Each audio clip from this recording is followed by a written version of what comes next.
Yeah, baby. Wonder if all my bad decisions get accounted in the algorithms. No statistician could dissuade me from my bigger vision. I know my occupation's quite an unlikely place in this world to occupy and talk about upon a daily basis. Our information's predetermined by some biased business. We all in sermon to silicon that push up lovely neighbors. I'm done with paper chasing, think I'm on the bigger banquets. This that full circle, new wave, energy on a Tuesday. Turn a blue day to a bright hue, yellow with a smooth A in hair. Extra fruit, the brand. You can't move me. The music is man. It's a con job, but it's grand. I'm blessed with a great hand amongst many that stand. And yeah, it took some hard work, but blind luck play a huge role. And they say that it don't, when they feeding you fool's gold. And if I know one thing, the truth's home. Even if it's a tough thing to swallow, an even harder thing to hold and truly know without a doubt while on the globe. And even though that seems inherent, it ain't always so apparent. Dangle carrot, you ain't always gonna get it. But don't worry, it's a pretty February in a year with more to carry and more days is yet to come. Under the sun, taking the ferry to the city where the moment's extra pretty, like the people, like the idea that I keep inside my brain that isn't equal to the real world. All that stress ain't saving me, fear though. I swear to God I'm trying, but they pushing the demons down my esophagus, screaming the easy life, what I want always. Praise made up holidays, tell me that love is the answer just to boost this economy. Mine more so now, but I ain't following. I ain't a hollow man, I'm full of them fall winds. Take it all with a tall grin, and if you feel it, do it with me, and just sing what the song says. Take it all for what it is. It ain't all so big. So big. Take it all for what it is. It ain't all so big.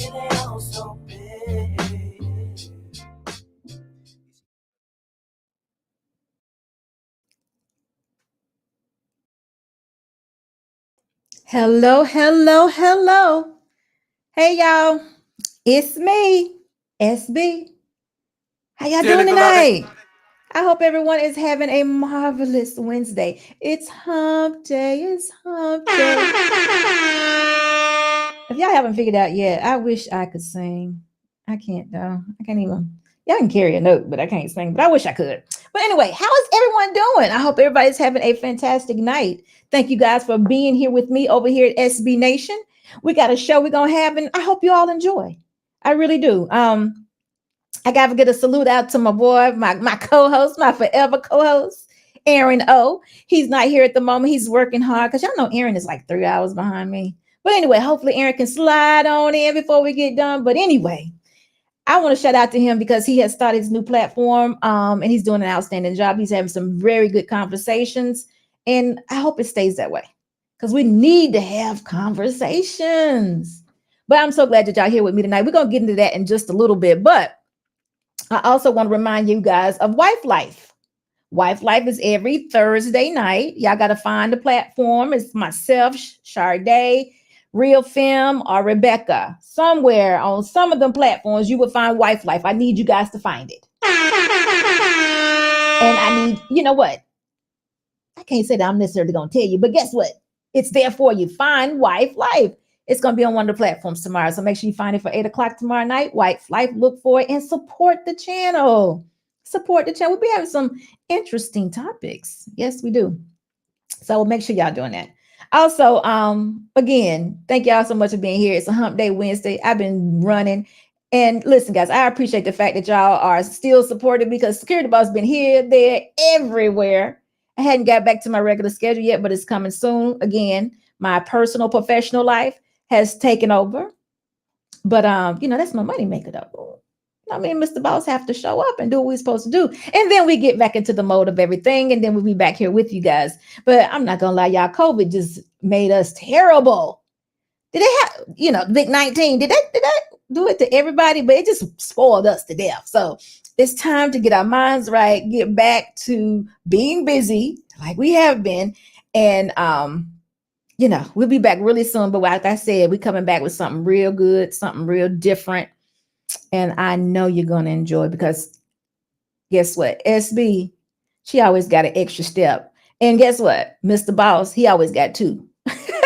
Dearly beloved. So that's how it goes around here at SB Nation. And I need to say hello, co-host. How are you? He's waving Dearly at me beloved. now, so he's doing good. All right, guys. So listen, today's topic is the mystery of submission, the she-me society. Y'all know about that, right? The she-me society. We're going to get into it. But before I do that, I want to say hello to a few people. So I'm so glad to see you all here. Big Bad Love C. Hey, you see, she can't wait for this. Listen, you know you're there. You know you're there for it. It's about Bible study the other night. You're so funny. Big Bad Bull, how you doing? Good. Brittany B, what's going on with you? Ah, snap. What happened? Lady Nava. I'm probably still getting it wrong. Lady, forgive me, but thank you so much for being here. Black man, I'm here. Thank you so much, Black man, for being here. Thank you so much. Who else we have here? The normal nerd. I like nerds. I am too a square. Is that a square? Yeah, I'm too. So I appreciate you. Snuggles. Where you been? I ain't seen you in a while, but I'm glad you're here. Thank you for being here. Hakeem, it's always good to see you. Thank you for being here. I'm glad you guys just took a time out to come and stay with SB for a little bit so we can talk about this. Y'all know this is my subject. You know, Aaron O went there. He went there. Luzon. Hey, how you doing? Dr. Stills, good to see you. Mr. C, good to see you. Big Cap, what's going on, buddy? It's good to see you. Scam, I hope everything is going well, but it's good to see you here. So I'm assuming that is great. Absolutely. I'm so glad that y'all here with me tonight. I've been here, there, everywhere. Gilded Kwan, hello, how are you? Stephen, it's good to see you here. Thank you for coming out, visiting with me tonight. Tay, what is this? Tate? Hello, how are you? It's good to see you guys. As if someone that I miss, y'all forgive me. Y'all know throughout the show, I'll be giving you the shout out. I'll be giving you the little finger, trying to respond to. Y'all know I don't do good with reading the comments while I'm talking. I be all into it. I be like, y'all sitting in my living room and I'm just sitting here talking to you. If I could see your eyeballs, I would. But I'll get to them. Mr. Boss, he'll put some comments up there for me and I will definitely read them as we go along. But y'all know how this goes. I try to read all super chats, and any super chat over $9.99, you get the money line song. Goes like this. Give me mine. Going up, need no decline. Money line. I'ma run it every time. Give me mine. Going up, need no decline. Yeah. All right, Ine. Hello. How are you, Jenny? How y'all doing? Thank y'all for being here. Thank y'all for showing up for me tonight. So listen, I'm gonna get right into it because I think we're gonna have not a lot to talk about, but we're gonna point out some interesting points. I think Aaron and the crew did such a good job the other night.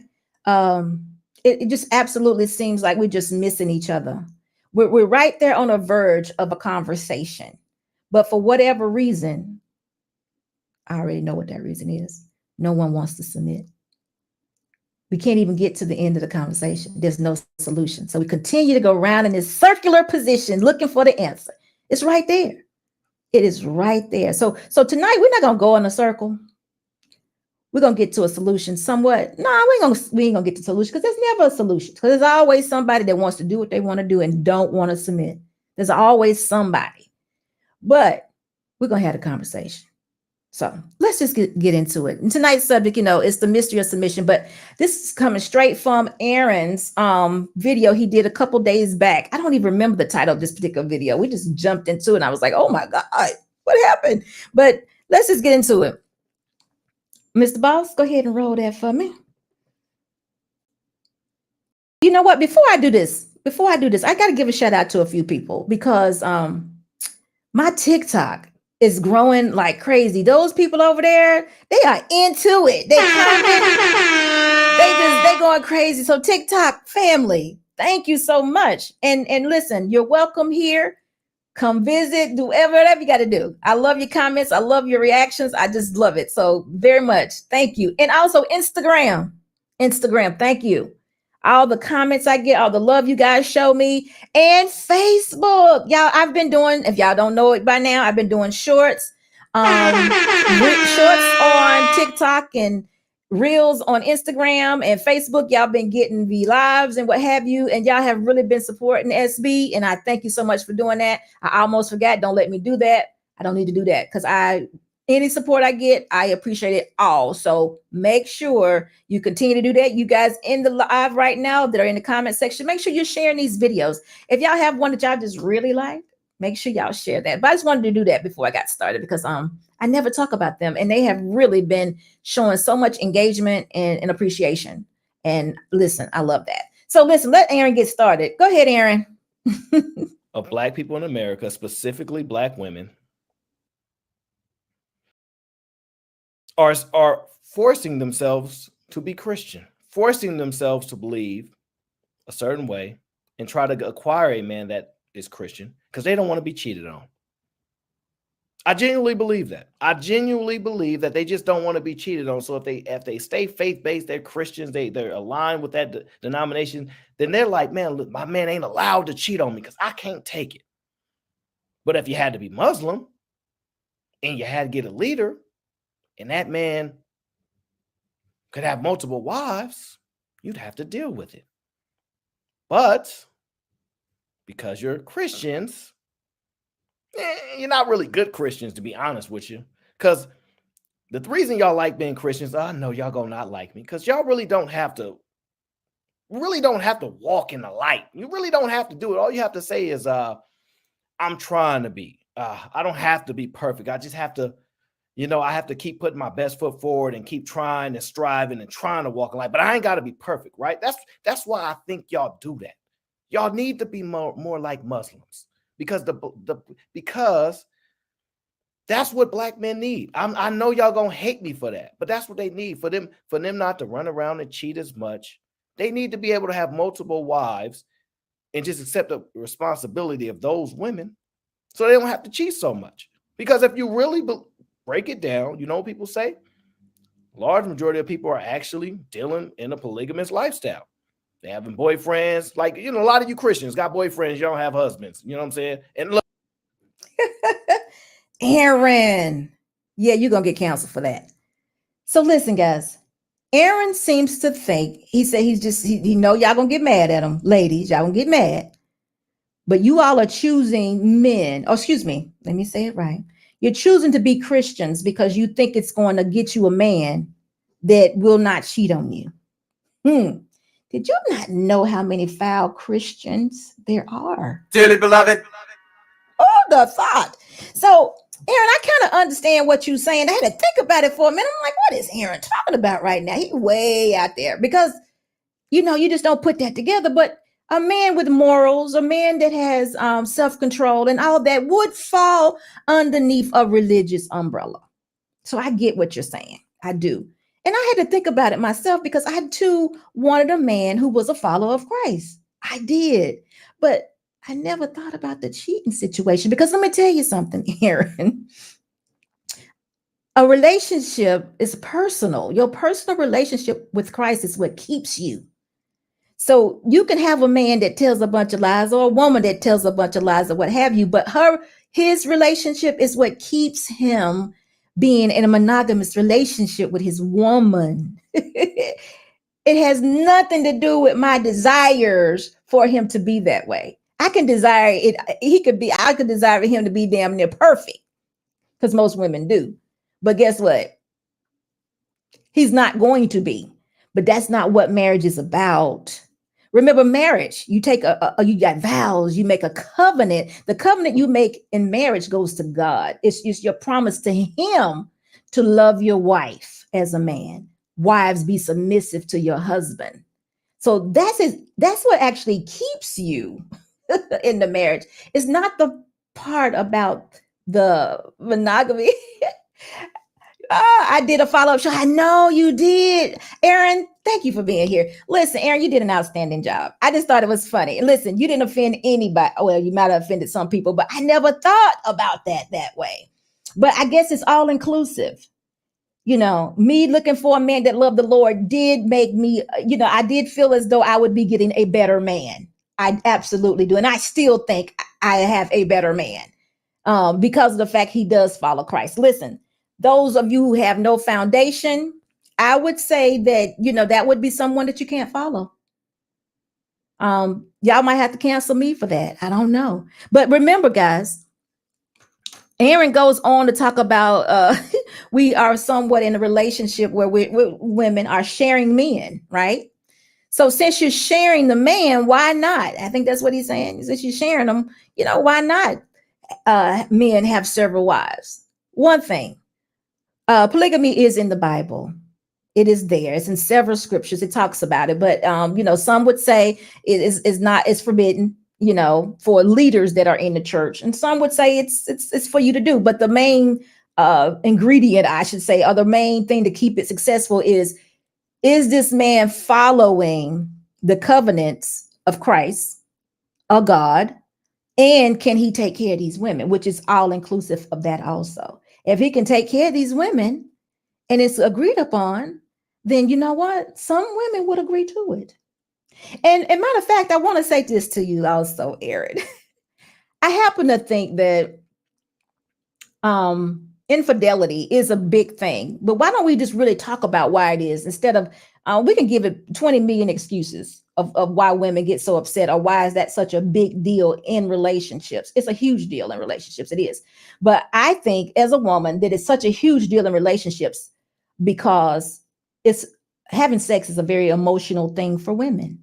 Men are actually inserting themselves in a woman. That's a spiritual thing. Having sex is a very spiritual thing, whether we want to downplay it or not. I can say all day long, it's a very spiritual thing to me. And a man can say, I'm just doing something. Yeah, you think you're just doing something because you in your mind may be, but you're doing it to a woman and that's not her thoughts. It's a very spiritual thing to have sex with a woman, to have intercourse with a woman. And that's why it's so high up on the list of deal breakers with women. But like you said, is it really a deal breaker? No, because most of them forgive it and we keep going. I think the major problem is the deception. I think if a lot of times if the men came to the woman and said, listen, I'm not ready to have a monogamous relationship with you. I'm not ready. I'm not even mature enough to say that. Because all it is maturity. I hate to say it, men, don't get mad at me, but that's what it is. But as you grow and you become wise and you get older, sex does not run your life. You put it in its place and it's in a good place. And you use it for what it's used for. And you just don't be out there sharing yourself. You realize that you are so valuable. You understand what you're giving away is so valuable, and you will see it all different. All different, you will. So I just want to share that a little bit with you. But guys, that's why it's so high. I think it's more so of the deception, because women will. There's no deal breakers in marriage for me and my husband. When I was young, going in at 25, I said those things. But me now, all throughout the years, there's no deal breakers, including infidelity. There are not any, because now I understand that being married is bigger than me. It's much larger than me. I serve such a bigger purpose, me being married, than me being alone. So now I understand it. So this, I think, is why the deception is why women hold that fidelity card so high. I don't want a man to cheat. It's because it was all a lie. So again, I think some men should try it. I think you all should go in and say, listen, I am not ready to be in a monogamous relationship. Dearly beloved. And just see what happens, because Aaron, is true, like you said. Women, they get mad, they get all traumatized, but they don't go nowhere. So it's not the sex. It's more to it than that.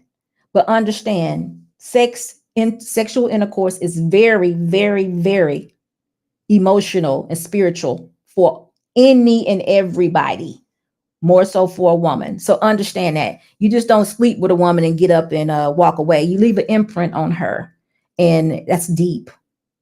So that's a big part of marriage. And also in marriage, understand that the covenant, what keeps you together is the covenant that you make to your creator, that this is the woman that you're going to marry. Y'all got to understand this. Back in the day, sleeping with a woman was marriage. Now it's just we having sex, maybe random, who knows what, but it's more to it. So I just need all men to understand it's more so the deception of the lie that I thought you and I were here. Now I see that we're here. And back and forth, women to man, man to woman, women cheat too. It's the same thing. It's the exact same thing. It's the deception of the lie. Now, I don't know, women, how many of you can go up to your man and say, look, I'm feeling like I got a little itch. I'm feeling as though I need to go outside of this relationship and do something. You know, I don't know how many of you will recover from that, but it's a real thing. And your marriage should be taken just that seriously. Absolutely. All right, so let's keep going. There was another part, but Aaron, I get it. And I kind of agree with you a little bit on the polygamy. It is, if your wife agrees with it, hey, why not?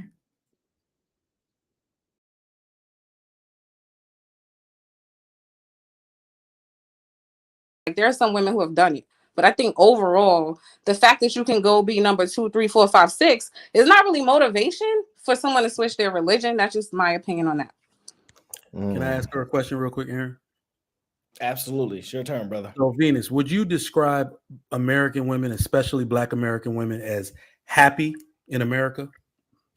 No more happier than the Muslim women. No, they're not happy either. No more happier. Wow. So it is debatable because now those Muslim women in those East Indian countries and Dubai and those areas where they have to cover their hair, they're actually doing studies now that those women are immensely more happier than American women in those marriages not being able to show their hair. The primary reason is those men can be average earning and those women can still have everything. They can have family under one roof with one man, everybody taking care of the kids. They can do all of that shit. So they are way more happy than the average American woman who can't seem to find a fucking man. I just want you to know that. I think you're conflating. Wait, let me answer him. Sure, let me answer him. So I don't know. I would have to see the research. I don't know if that's true. But when I say happy, like I'm going to go back to my original point, as a person first, not just as a wife, there are things that those women want to do that they do not even have a right to do.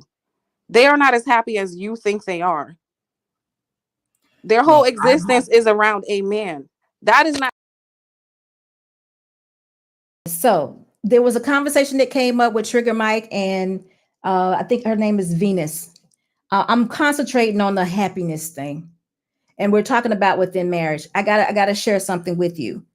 Happiness is nothing but a emotion that comes and goes. Listen, guys, I am 50 something. I got a birthday on Sunday, y'all. And Dearly I beloved. must tell you, I am quite satisfied with my life. But I can think that I am so satisfied with my life in one moment. And in the next moment, I'll think about that broken relationship that I had with my mom. And then all of a sudden, I get a little unhappy. Or I could be happy thinking, oh, I'm going to get this. And then the next moment I could think like, wow, somebody just got shot on the highway the other day. So it's such a fleeting emotion. Even in my relationship, I can be so satisfied with my husband and happy that, he's remembering something, he's trying something, he's doing all things and everything right. And he's there with me. He's been here for 27 years. And then the next moment, he ate my piece of cake. Man, I got to let you all know that in marriage, happiness is not the goal. It is not. I am very satisfied in my relationship. I have everything I need and more. I'm sharing this with you, ladies. And I'm sharing it because, listen, I have lived your life. I was 25 years old when I got married. There was time before you. I did exactly what you did. And I know y'all going to sit there and say, no, SB, you don't know. It's different. It's different. I promise you it's not. Before I got married, I was a single mother for a short time. I messed up. I did the same exact things that you all are doing right now. I let girlfriends, single ones, I was single too, influence me to do certain things in the club, all this. It wasn't me. I grew up in a very conservative household, but I had friend girls, roommates, and I did certain things that I was not supposed to be doing, but I did them because I was too immature to realize that I had purpose here. So I'm no different from you all, but guess what? I need y'all to hear what I'm saying to you because I've lived that life, which is yours, and I live my life now. So I'm where you're going. And if you really want to get here, I need you to hear what I'm saying. You need men. You need the covering. We need the protection. And happiness is not the goal, guys. You need to be satisfied within your relationship because it's not about the man. It's my husband can do so many things wrong or so many things incorrect, and so can I. I can't base everything, my whole life, on how he makes me feel. Dearly beloved. See, this is where your purpose comes in, ladies. This is where your purpose comes in. Now, I heard this young lady say, and I'm getting ready to correct this as a married woman, because I had to get there too. Because in the beginning, I didn't know either. I told y'all before, I told the story. I really wanted to be a judge. I wanted to go to school, be a lawyer, get my law degree, and be a judge. That's what I wanted. And when I went to counseling for marriage and the man told me that I'm supposed to be my husband's wife, I was like, hey, that is not enough. Okay, I got that. That's easy. I got it. It was very, very easy. I got it. Nothing. I got it. I was going to do that because remember, I told you guys, I watched a wife. My mother was an example of a wife every day of her life. She was a wife no matter what. No matter how much she complained, no matter how much she cussed, no matter what, she was a wife. She was a perfect example of how to take care of home, children, and a man, a husband. My mom was that. So I saw the example.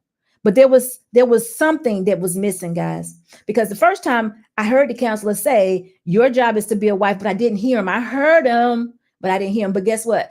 The creator told me, no, you misunderstood. You're to be his wife. And guess what happened? This word here, became life, and it was being revealed to me. Guess what? When I said I do to my husband, now I'm talking to women that are married or that want to be married, because I need to let you know what you're going to be going through. And this is real. I am a married woman. Okay. And I got to tell y'all, being married saved my life. It preserved my life. I love being married. Do I like my husband every single day? No. Dearly beloved. But anyway, so let me just tell you guys, once you say I do, you are saying that your husband is now your purpose. And whatever his plan is for your life is what your plan is to do. Now, that does not mean that I couldn't be a judge. It doesn't mean I can't do certain things in life, have certain careers, but my husband will be the person that is dictating that. And it will be based on his plan for his life. Because remember, I said I do. And if you're not willing, ladies, to submit to that, now I know that some of y'all are fighting mad, are not, just like, no, I'm not believing it. It's all because you haven't seen an example of a good Black man. My husband does not control me, but does my husband advise me? You absolutely right. I will not be going out this house with a short ass skirt on. And even if I tried it, I would get jacked up. Not literally jacked up, but I would get jacked up. Even before my husband and I got married, I had on a little short skirt. We went to dinner one night, and this man almost fell out of his chair trying to look at my skirt. This is the boss. This is a true story. Y'all hear him. This is a true story. He was like, oh, never again. He took the skirt, y'all, and threw it away. This was as a fiance. This was not a husband, right? This was not a husband. And I was like, what are you doing? And he explained to me that this man was falling out of his chair trying to look up your skirt. No. And see, I had to listen and hear him because he was a man. He understood what was going on in that man's mind, which I didn't know. Now, that wasn't controlling. That was for my protection, because there was going to be a time I was going to wear that skirt and Mr. Boss wasn't going to be with me. Now, what was going to keep that man from trying to touch me or put his hand up my skirt or what have you? I was doing way too much. I had no idea. I thought I was just being cute. Mr. Boss, you silly. But my point I'm trying to make, guys, is this. When you say I do, your number one purpose at that point is to be your husband's wife. If you then to have procreation with your husband and you all bring in kids, I would say be very intentional. Then your job is purposeful to your family.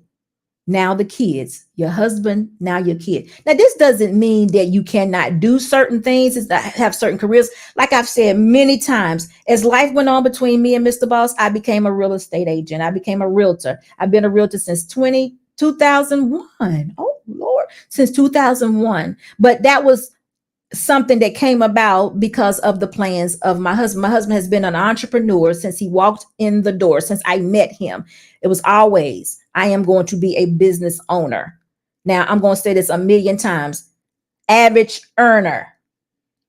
But guess what? He was the man. I followed the man. Now, in that case, I'm saying the man because he knew who he was. He was a follower of Christ. And he was the man. He didn't need to be a six-figure guy because I just knew. I knew. And not in my head did I know. I knew spiritually that my husband was that man that I needed to follow because he was the one that was following Christ. So in other words, he submitted to the word of God. And then I could also submit to him. And it was quite easy, guys, because it was, guess what? I knew he had my back. I knew he had me. I knew he had me. So let me read this comment really fast. Clement Grace says, SB, what is your thoughts on a woman telling you she has more control over your wife's sexual area than you do?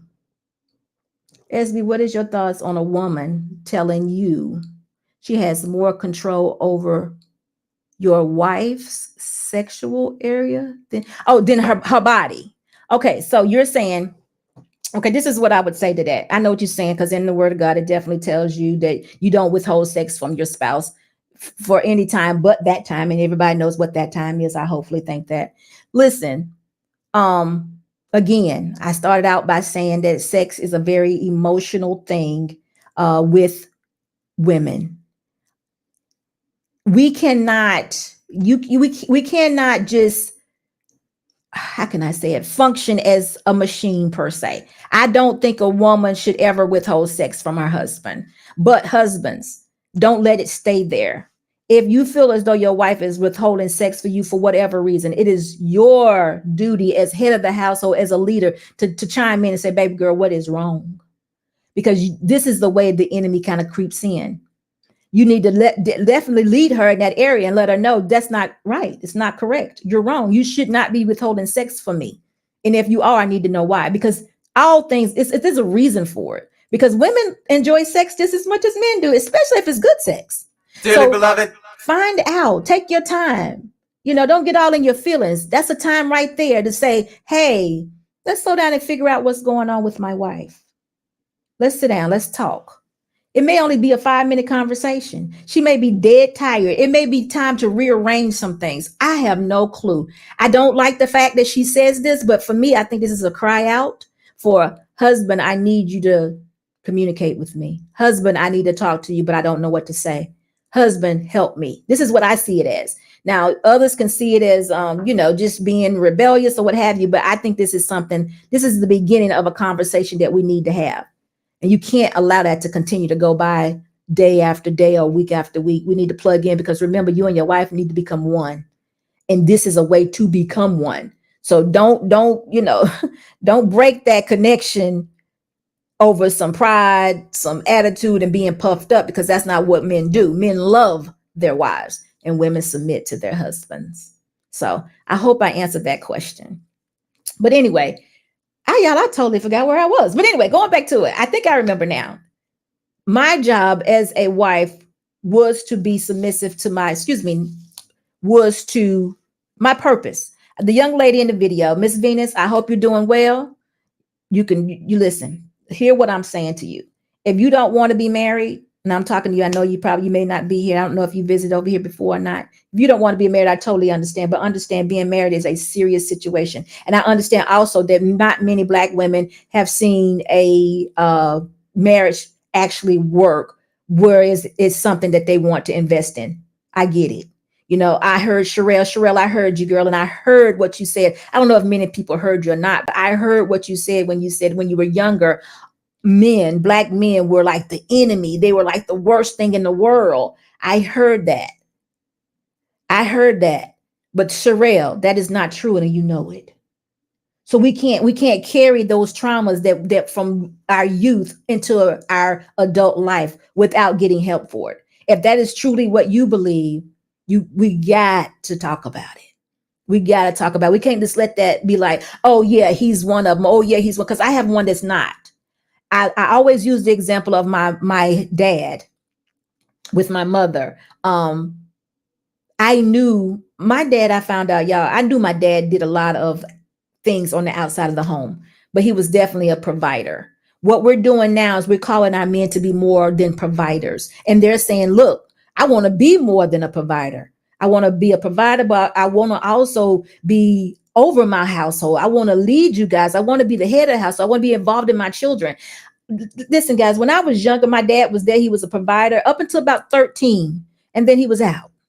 Now, when he was out doing his thing, and my mom, she did that. She endured that. I don't remember any conversation. I don't remember much of a relationship, but she never left the marriage. But after she passed, I found out my dad had a whole nother family on the other side of town. Like we often find out, right? We do often find that out. So I tried to talk to my dad about it. He don't really have anything to say, nothing much to say about it. It's just something that happened. And there was another woman that was just out there. We didn't really see it that way. So there's just a difference between the men and the women, but there's a conversation that needs to be had. And the men are now wanting to have these conversations. Let's accept them for wanting to have the conversations, because I need y'all to have empathy for each other, because it seems like we're just so close. We're so close, but yet we're just so far apart. Instead of taking the time to have the empathy for each other, we take jabs at each other and we tell each other how trifling we are, or how bad we are, or how many babies you got out there, or, that's what we do, instead of trying to figure out, hey, where's this person coming from? Why do they think like this? What kept, Cherrell is very strong with her opinion on men. She also has told you guys when she was younger, men were trash. They were mean. They were hateful. They're the big bad wolf. This is my words. So let's figure out, Cherrell, why were they the big bad wolf? What happened? Let's have the conversations, because I want people to be married. I do. I want individuals to be married. So and there's no other way. I told y'all from the beginning of my marriage, I went and got a book, several books, but it was one that always sticks out in my mind. It's The Power of a Praying Wife. I need to know my husband. In this book is several different men, personalities, I should say. And I had to find my husband in that book. Now, I started reading the book, doing what they said, you pray over your husband every night. And I started seeing change. And guess what, y'all? It took me about a year to realize that my husband wasn't the one changing. It was me. I began to know who my husband was. I began to have empathy for him. I had compassion for him. Dearly beloved. So now I can truly love him. So then it became crystal clear to me what my purpose was as a wife, because I was made from the rib of a man. So now it's time for me to be that helpmate that he needed to have. So we just keep on making it so hard, so difficult, but it's really not that hard if we just allow it to happen. We have to allow it to happen. So this is what I'm talking about when I say this true submission. There's the mystery behind the submission, because men, oh, wait a minute, Cherrell, knows SB. Not my black men. I was speaking in general for most women growing up. Men in general are the boogeyman. That's fine. That's fine. However, Cherrell, thank you for that, for clearing that up for me. But there are some people who think that black men are trash. I was given the example because if I just went through my own life and listened to the things that my mom had to say about my dad, I would think that men are trash and all men cheat. I myself would think just that way, but I knew that my husband was not my dad. I could have brought that same trauma into my relationship with my husband, but I refused to, because my husband was different. But I could have been like, yeah, you did, because my mom hated men, but she was a wife, y'all. She had the marriage down pat. She had the covenant. She was not going to break the covenant. She was not going to disappoint her creator. She was going to heaven. Whenever she left here, she was going to be going to heaven. I know she said foul things. I know she even did foul things, but she said, listen, I took these marriage vows. I probably knew who this man was when I married him. Absolutely, she knew. Because guess what, y'all? He had anyway, I ain't gonna go into that. She knew who he was, but she married him anyway. She probably thought all day long that he would stop. But y'all, we are so delusional. Women get to be delusional. We do. But guess what? It's time to wake the hell up. No more delusion. Our Optimus Prime is not changing nothing, y'all. Our Optimus Prime, y'all know what the Optimus Prime is, formerly known as the box. Optimus Prime is not changing anything. So when the man presents himself to you as he is, that's who he is. And if he should marry you, your marriage relationship, your covenant is with Christ. It is not with that man. Your commitment is to him, and his commitment is to you. Now, if he fouls up his commitment by cheating, or you foul up your commitment by cheating, that is straight directed to God and how he wants to deal with him and how he wants to deal with you. So I also heard, I think Aaron said that there were no consequences for being a bad Christian. That's a lie. It's a lie. Mental illness, bad kids, serial killers as children, cancer in your body, side chicks, cancer all over your body, all that stuff. Come on now. You think these are not consequences for infidelity and things we should not be doing? Oh, they absolutely are. They absolutely are. Affliction in your body is a consequence for how you live. And I don't care what y'all say. You can say, oh, I did this. I did that. Yeah, you did. And it's going to show. That's why I tell y'all all the time. STDs, say it. They don't understand. Y'all, they're not putting it together, but it's real. Single parent. Girl, these are consequences. These are all consequences for being out of order. Y'all need to hear this. Y'all got to put it together. It's just not one thing you did over here and then another thing over there. This all goes together. It's all a spiritual situation. I know that you all don't want to accept that because you think you're just operating, just doing what you want to do. And Cherrell, I heard you. Women are just doing what they want to do. No, they're doing whatever they're doing. They're thinking it's what they want to do because they don't know any better. But if they knew better or believed, or heard me tell them, y'all, I've been there. You need to preserve your life. Women, we got to preserve your life. If you think there is no consequences for this kind of stuff, that type of living, you are so wrong. You do so many things, and it's time to have a baby. You can't have a baby. How about that? You finally meet the man of your dreams who treats you like a queen or what have you, and you can't produce. You can't procreate. All these things go into the order of your life. All these things, especially if you're in a marriage relationship. Ladies, it is so deeper than what you think it is. It ain't about your happiness. It ain't about you doing what you want to do. All you're doing is adjusting because that man who has come to you and said, I want you to be my wife. But I need you to preserve your life and your Optimus Prime so that man can find you. He needs to be able to find you. If you out there in this world and just living it up, loving it up, maybe having an accident baby here, maybe having to have deletions and things of that nature. Y'all, it's tearing away from your life. Let's get back into the video. I think I have a couple more parts I want to mention, and then we can move on. Their children. They were conditioned to prioritize what the men do, to pretend that they could live without men, and now they're in the condition that they're in. And we know this furthermore when you talk about equality. If we want to do true equality, the women are going to be that we're going to get rid of women. And I'm saying that because of this. When women talked about oppression and true equality, they talked about men stop being oppressive, and they talked about men having more responsibility. So if you're talking about equality, that would mean you would have to make sure you're doing what you're supposed to do for men, women, and children. Period. At the end of that. But not only that, the biggest thing about this of all is that here is something I need to mention because I hear this often. Equality. We all know, and we've been hearing for some years now, the feminist movement has put some things in place to make women think that they deserve equal, and we're equal. But listen, men, we're not equal. Women, you are not equal to men at all in any way. You're not. And I've said this before, and I hate to say it again, but I often see men give up their kingship because women are out of order.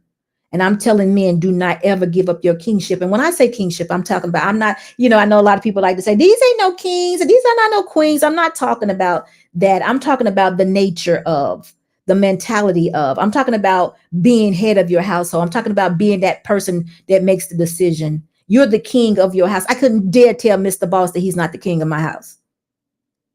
So guess what? This is his mini castle. We ain't got no peasants or anything, but you know what I'm trying to say. He's not going to give up his kingship because I'm out of order. So you all should never give up your kingship because a woman is out of order. You should never do that. If a woman is not understanding her role at that time, it's because she's not matured yet. And then she hasn't had an example. And if it's something that she don't want, she may have to be alone, guys. She really may have to. But men, you don't give up your kingship to be equal with a woman. You move on.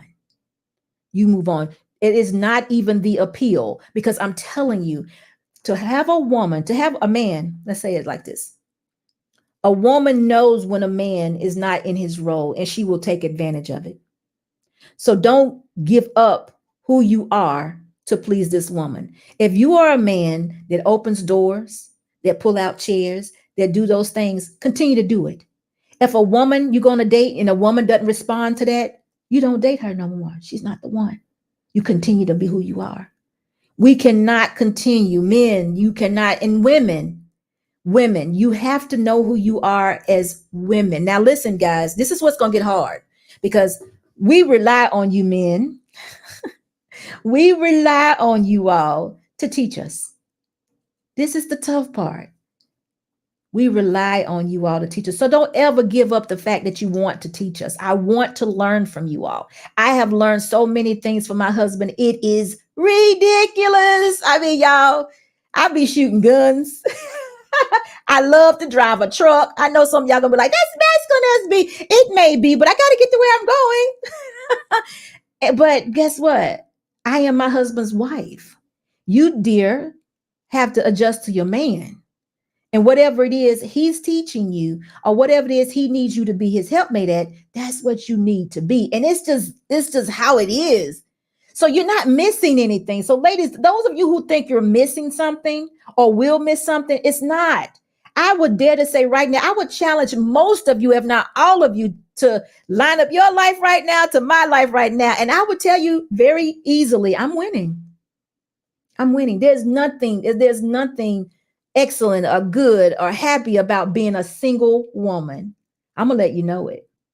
Now y'all can tell me I don't need no man. That's a lie. It's a lie. So I'm gonna have to ask y'all to let that go. Position yourself as being a woman that a man wants, and be welcoming. Give him a smile. Show him your teeth. He'll take care of you. There's nothing wrong with it. I get that we haven't had many examples. I understand. But no, you are not a man's equal. And I have no idea what a woman would want to do. Now, what I'm seeing is women with their butts out, women with their ass out, women. I can't get into it because I don't want to offend anybody. But I've been seeing women doing a whole lot of things that are less than ladylike. And if that's what you call yourself being happy and free to do and all of that, hey, you're not ready for a husband. Because most of them would be like, don't no man want no drunk woman. Don't no man want a woman that is not dressed appropriately.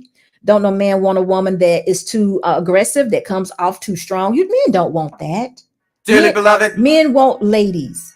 Now, listen, men, we don't know everything. I've said this 2 or 3 times. I'm going to say it again. We are willing. If you find a woman that is willing to learn from you and she wants to be a wife, that is your goal. That is your goal or your role in order to teach her. My husband has taught me so many things. And in that, I became his helpmate. Whatever it is he needs me to do, I'm there doing with him. There was another part that we don't have to play it. Mr. Boss, you don't have to play it. But a big role of a husband that a lot of us don't talk about is this. My husband had to humbly say to me, you're better at the finances than I am. Now, some of y'all go like, what? Now, this is the thing, though. We put all our money in one pot. And of course, we have a business. So him saying, hey, you know how to do this much better than I do. I need you to do it. So I pay the bills. All the money goes in one pot. I pay the bill. Mr. Boss was humble enough to do that. He saw that she's much better in doing this, flipping this stuff around and doing this than I am. So he said, okay. But guess what? Mr. Boss got an 800 credit score. He can get anything he wants. Dearly beloved. So he's not complaining. He's not complaining. It worked out for him. It wasn't a lose to be humble enough to see where my wife is better at this. Yeah, my wife was better at this. Yes, Venus, how are you? Venus, I say that because you made a suggestion about knowing when your spouse is better. Though that was one of the things my husband was humble enough to say, you know what? You're better at this. Do it. And I do it. And guess what? He wins. He wins and has everything he needs because he was humble enough to see that. Now, it takes a leader to do that. That is a number one trait. To be a head servant, you have to be humble enough to know when someone else, your spouse, who God has given you, is better at something than you are. So that's also a big part of it. That's a huge part of the submission. And the part I left out, the mystery of submission, is that we submit to one another. And that comes from submitting to God, y'all. That has to happen first. So men, if you're talking about these women, they won't submit, they won't do this, they won't do that, they may not. Because some things have to happen in relationship that may not be happening. Okay? It may not be happening. A man, your husband has to love you. What if she's better at washing them dishes? She might be. Let her wash them. Amen. How you doing, man? Let her wash them, amen. She might be better. I would say I'm much better at cleaning the house than my husband. Wait a minute. I'm going to go all the way out there. I'm 150% better than cleaning a house than my husband. And I'm going to tell you so much better. I won't even let him do it. I won't let him touch it. He tried to help me one time and y'all, he messed up all my rugs. He messed up all my bed. Why you don't want to tell your secrets? Y'all, he messed up all my bathroom rugs. All of them. I was like, you know what? I will never let you clean up. It's some things I won't even let him do. He's not washing clothes and he's not cleaning the house, guys. I'm sorry. He can't do it. I'm like, no. But it's been agreed upon. Those are my duties. So you and Chaotic, I have the mop in my hand, cleaning my house. And I love a clean house. So that is definitely what I do. So I just wanted to say that because so often I've seen someone a moment ago say something about slavery. And I'm telling you that I have a good relationship with my husband. We do everything and most things together all the time. Everything and most things together all the time. We put our money in one pot. I actually trust this man. And that's what you all are lacking. You don't trust the individual that you're with, or that is, men will put pots and pans in the ice in the what? Ice box with food. Listen, it's some things you just don't let them do. Now look, Cherrell, I'm going to be in defense of our men. If you ask him to do something, make sure you show him how to do it. Or, if he's going to help you with something, tell him, hey, babe, do this, and this. Because listen, Mr. Boston put a pot in the stove before too. I was like, babe, you don't put, in his home growing up, his mom used to store pots and pans in the oven. I don't do that. So I done burnt up a plenty pot, not a plenty, maybe two. Because he would wash the dishes. I had to stop him from doing this stuff, y'all. I would stop him. But he would wash them and he would store the pot in the oven. And I would preheat the oven. Y'all, I would preheat the oven and then burn the whole handle off the pot. I was like, okay, babe, thank you. You tried it. I'm good. So it's just certain things we just don't even cross that path no more. This is what you get. You learn things after 27 years. Because he put up attempts to do those. He wouldn't somewhere be like, no, or whatever. He made his attempts. And I said, no, we good. I got this now. It's only two of us. We look, rinse, microwave, rinse, dishwasher. That's it. But no more cleaning up the back. No, we ain't cleaning no more because he's ruined my rugs. I'm not lying to y'all. He has ruined them. But my point I'm trying to make, guys, is this. If you have not ever had a relationship that was sincere enough where you could actually trust the other individual, then you would not have experienced this. But note that a marriage relationship is very much 80% a spiritual thing. And if it is not, then it probably will not last. So this is why you have marriages that are breaking up. This is why you have marriages, people talk about marriage and divorce in the same sentence, because they don't take the spiritual, they want to take the spiritual out of it. And I don't know how you can. I know we always talk about, no, I don't want to do religion. Okay, you don't have to do religion, but who can deny the Father? How did we all get here?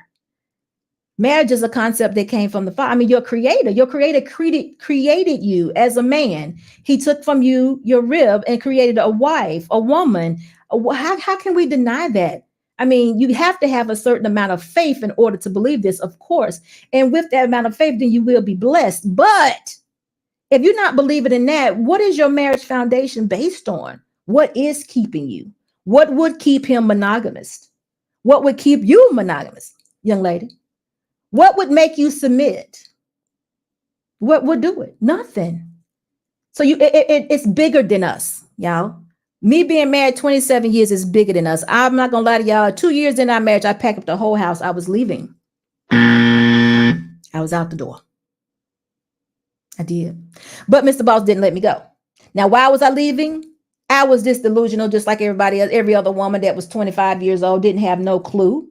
See, I'm relating to you. I'm telling y'all the truth. I'm telling you what it looks like on the other side. I'm telling you to relax. I'm telling you to submit to who you are as a woman. You can't play the role of a man. We can't do both sides. We cannot.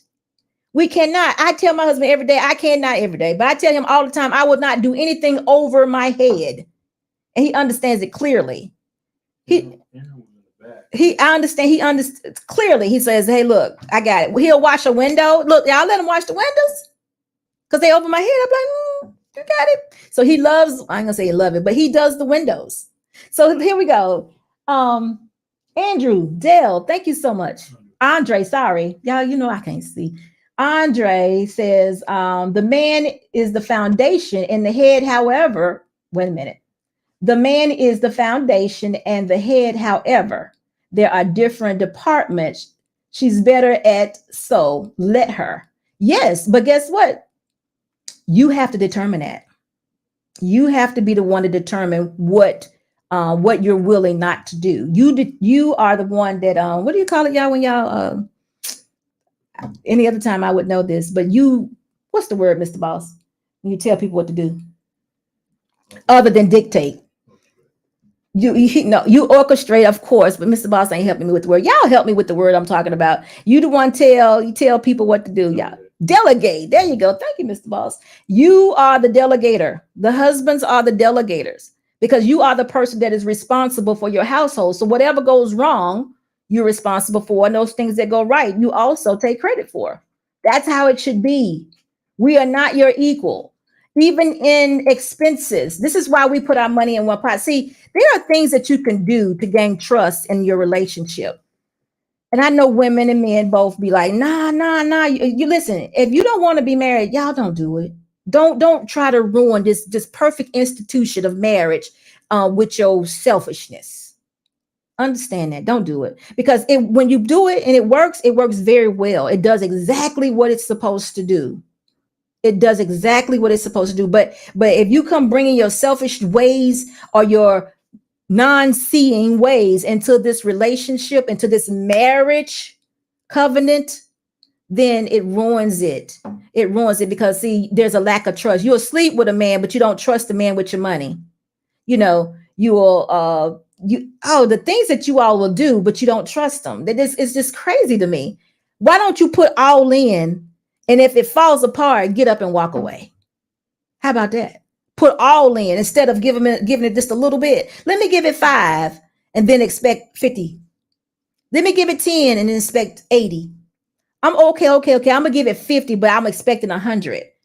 Y'all, the men have been telling us for the longest. Y'all want us to be leaders. You want us to be providers. You want us to offer you provision. Y'all want us to do everything, and you want us to maintain our position as doing it. But we want to sit back and be like, well, we want to work a full-time job and have a career. We want to go do girls' trips with our girlfriends. We want to, I ain't really interested in cooking. And can you help me clean? Come on, ladies.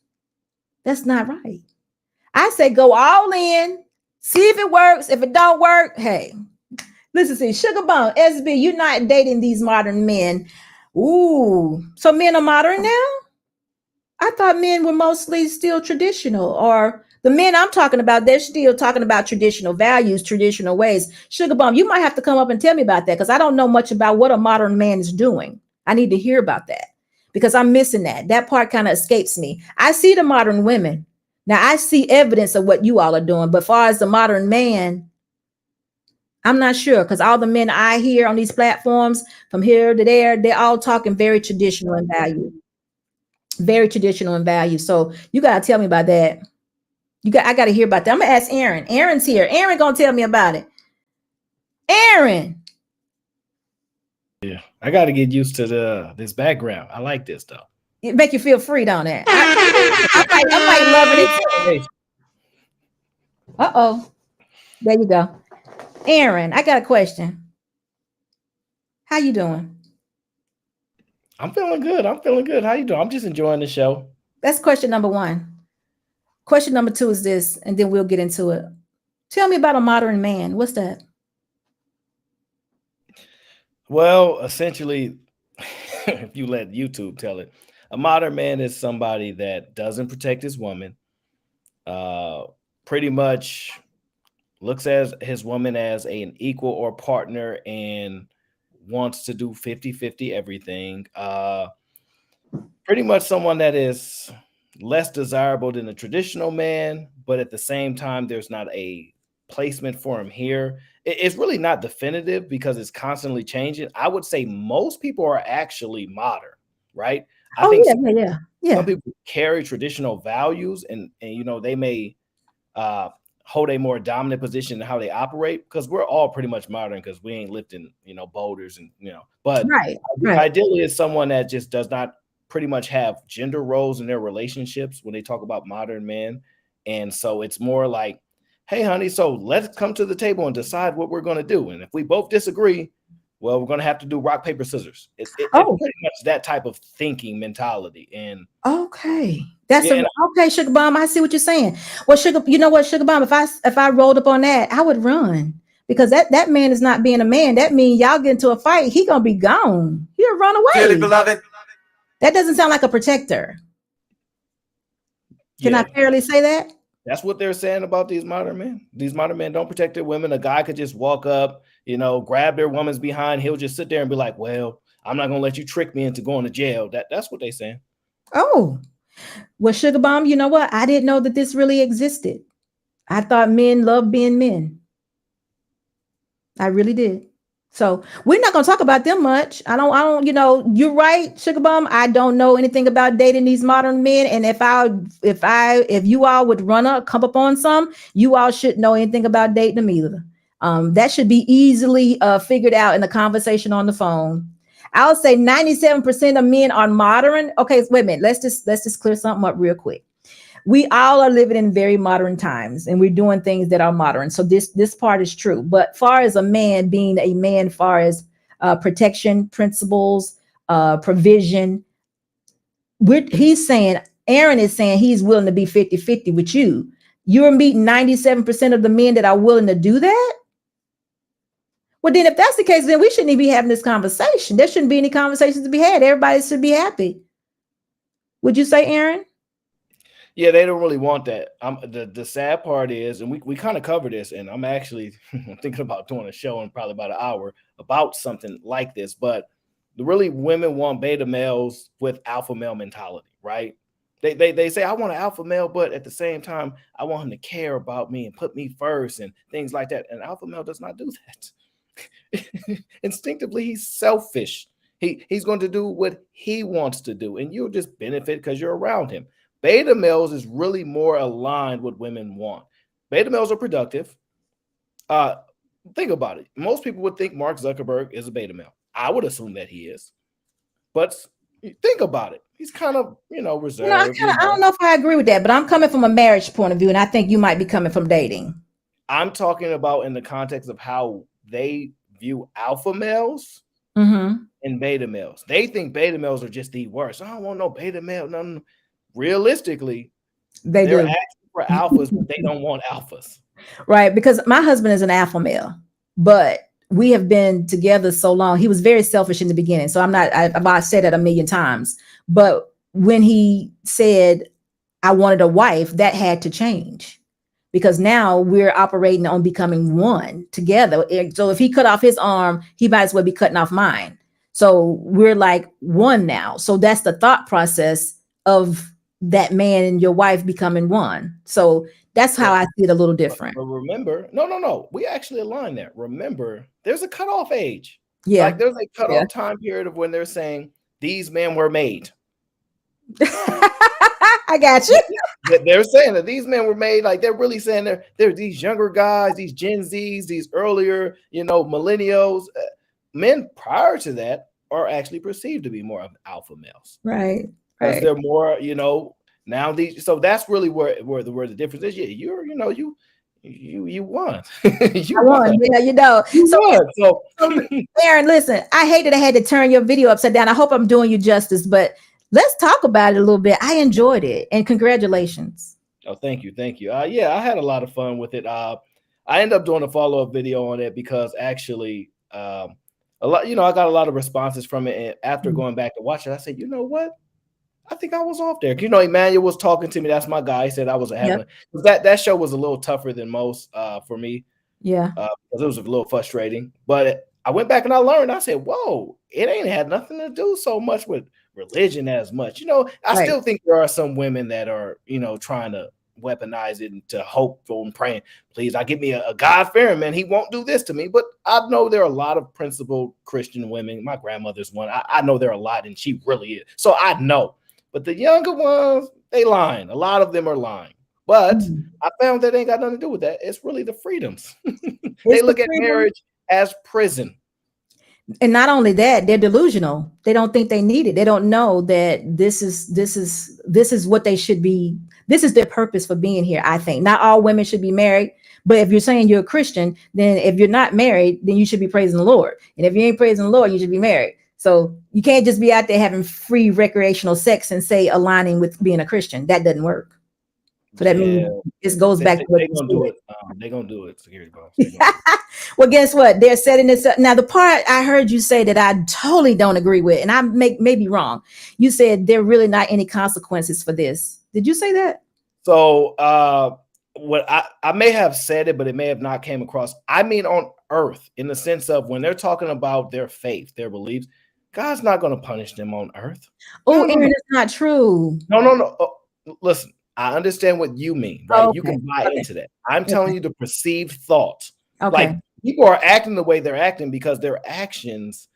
Yes, you can be, we can get sick and things like it happen. We understand that aspect, but most people realize the judgment ain't really going to be here. They believe it's going to come at a later time, right? That's why they're like, oh, eventually I'll get it together. Eventually I'll do right. Give me some grace. Give me some grace. Give me some grace. Like it's all buying time because we ain't allowed to condemn nobody. We can judge, but we ain't allowed to condemn. So in that aspect, they act a certain way where you can't condemn me. You ain't God. You can't condemn me. You can't condemn me. So they just act in a certain way. I understand there's always consequences for a lot of things. Yeah. I'm just saying that aspect. Gotcha. Well, you're right about the freedom. This is very much a delusional situation. I don't know where do you think that this madness against marriage is coming from? Well, I think the madness primarily against it is some of it is laws. Some of the laws have been changing to where you're going to get marriage benefits without actually being married, right? So there are some laws, like you even look in California, they got a lot of things that you can get now by just saying, oh, I'm their domestic partner and things like this. And it's slowly progressing this way, which tends to put people less and less inclined to be married. And then also, unfortunately, the biggest thing is this. I said it recently. There's a woman named Lolo Jones. She's an Olympic athlete. She's a virgin, right? Mm-hmm. People laugh at her, right? But I said she stands on her principles. Yeah. She stands on her principles. These women these days are saying, we are running around being promiscuous because men make us this way. And I'm telling you, there's a woman that refuses. She's standing on her principles and no man can make her do anything. And then Omar, who's good guy, somebody I'm close with here in these streets, and he talked about his wife in another country. He touched her before they were married and she damn near tried to strangle him. like mentally, right? Not obviously physically, but like, don't you ever touch me ever again. It is against everything I believe in. You are not my husband. And he was like, damn, we about to get married real soon. But he respected it because she stood on it. You're not getting none of this until you follow through with what the right way is. And I was like, damn, all this time women are saying, and I've always called it out, men are the leaders. A lot of the time it's disingenuous because they don't have a man. They don't have no father around. They have no uncles. You ain't got no leader around. So now where the responsibility gonna lie on? You gonna blame it on somebody else that's invisible? No, they do. All they have to do is close their legs. If they saying that they're more valuable than just sex, close your legs and get you a husband to prove that. Yeah. I know. I agree. So listen, Gail, thank you so much for your $2 super chat. She says they want the wedding, not the marriage. Gail, listen, I'm beginning to wonder if they even want the wedding, because the things that I hear right now, men are like the worst thing in the world. You know, all of it is terrible. It's just that women seem like they just want to be alone. And I'm trying to tell them, I know we haven't had good examples. I realize that. I realize that the generation before us said a lot of things and went through a lot of trauma. I get it. But that's not the men we're dealing with. I'm sorry, go ahead. Can you ask Venus if she wants to come up? Sure. Venus, I saw her here earlier. I don't know. She liked to chirp her mouth, but she don't want to step up to the plate and speak on it. I would love for her to come up and speak about her position. Venus, come up if you're there. She like to try to have conversation. Venus, I don't argue with people, and I wouldn't dare disrespect you because I want to hear. I like to have conversations with Venus and Cherrell and even Tyranny, but Tyranny don't do me no more. Did I say her name? I'm talking about Big T. She don't do me no more, but I like to have conversations with people because I need to understand where they're coming from, because I can be an example to them that it ain't got to be this way. You know what I mean? Not all men are this way. There are really men that are respectable, that, you know, have a good foundation, that are willing to love, you know, respect you. You know, so Venus, go ahead. You know, when you disagree with somebody's position, you can make a disagreement with the position, but a lot of times what people do when they don't have a actual position that's better, they tend to attack you personally, right? They're like, well, security boss, you got braids in your hair, so how you gonna be talking about European women hair? Oh, I'm talking about how it's the impact that we understand, we can read data on. They don't care. It's all emotional. And so Venus don't want these problems. She's not gonna come up here and stand, because listen, she's upset because she's a feminist and she gets mad at me because it gets highlighted. And I'm like, no, don't be mad at me. Because look, Venus, let me say this. Venus, you're a woman. You're a woman first. I respect you. Come up and let's talk about it, because I want to hear what you have to say. I want you to, I want to hear what you're saying. So I want you to hear what I'm saying also. And I'm going to respect you. So it's just that simple. Cherrell, you too. I know you probably driving somewhere though. Y'all be safe. But Cherrell and Venus, you both were in that video the other night and y'all went off. I'm just going to tell you straight up. Y'all went off. I'm not saying that y'all, it was a lot, but I want y'all to come up and I want to have the conversation, because Aaron, that's what I began saying tonight. You were on the verge, your show. And it's been like this almost every time I was able to take a look at it. Your show is right on the verge of having the conversation. Did you realize that? It seemed like right when everybody's getting ready to submit and be like, okay, let's talk about it, something go wrong. And it just thought you like, one. I'm like, oh God, I thought we was getting ready to have a conversation. But it just right there. Progression is like snail walk, right? What it is we get small increments of moving forward each time. And what happens is when people hear different perspectives in a way that they haven't heard it presented, people go, oh, sugar bum. No, I'm not married. That's not a uncommon myth. Most people know that. But so listen, Sugar Bomb, thank you for your $1.99 super chat, and he's not married. But listen, Trigger Mike, I'm a little disappointed in Trigger because Trigger knows better. And he kind of went to the left a little bit the other day. I missed it. See, that's what everybody was like. Trigger Mike, to the left a little bit. So all yelling. If my girls ain't coming up, I want you to come up because I saw you here too. I want you to come up for a little bit, because it's up to you to hold this thing in the road. And if you driving over there in the gravel, we ain't gonna be able to get nowhere. I'm not gonna call you out, of course, like that, but I'm just saying he did. I looked for him to be like a real even keel, and he kind of went to the left. We got to stop because I do want to help. I do want to help Cherrell. I do. I mean, Venus is a feminist, and I'm assuming that she said this those ways. No, she's not like a guaranteed feminist. Oh, I just think she has a large amount of feminist qualities, and people call her that. So I say that to antagonize her from time to time. You know, it's not certified that she's a feminist, but most people think that she is. she's probably not a feminist. She's probably just has an opinion. No. about Check all the footage. Look, I call her. All I said was, "You ain't gonna call out no women," and she said, "No, I'm not."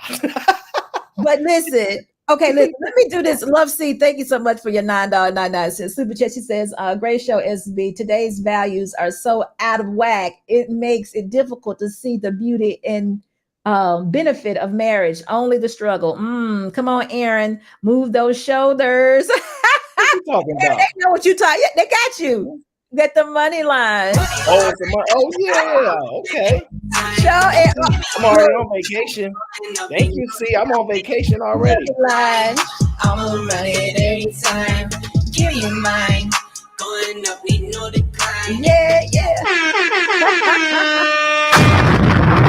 They got you, Aaron. They got you. But yeah, Trigger, if you're here, I don't know if you're here or not, because I don't see Cherrell nor Venus coming up, but I would love to talk to both those ladies and just have a very good conversation, because there is another side to it.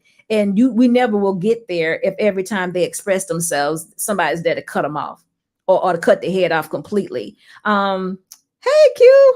Hey, it's being Aaron. Why Aaron got my home? Oh, you got her home in the background. Q, you get the money line. Money line. I'ma run it every time. Give me mine. Going up, need no decline. Money line. I'ma run it every time. Give me mine. Going up, need no decline. Yeah.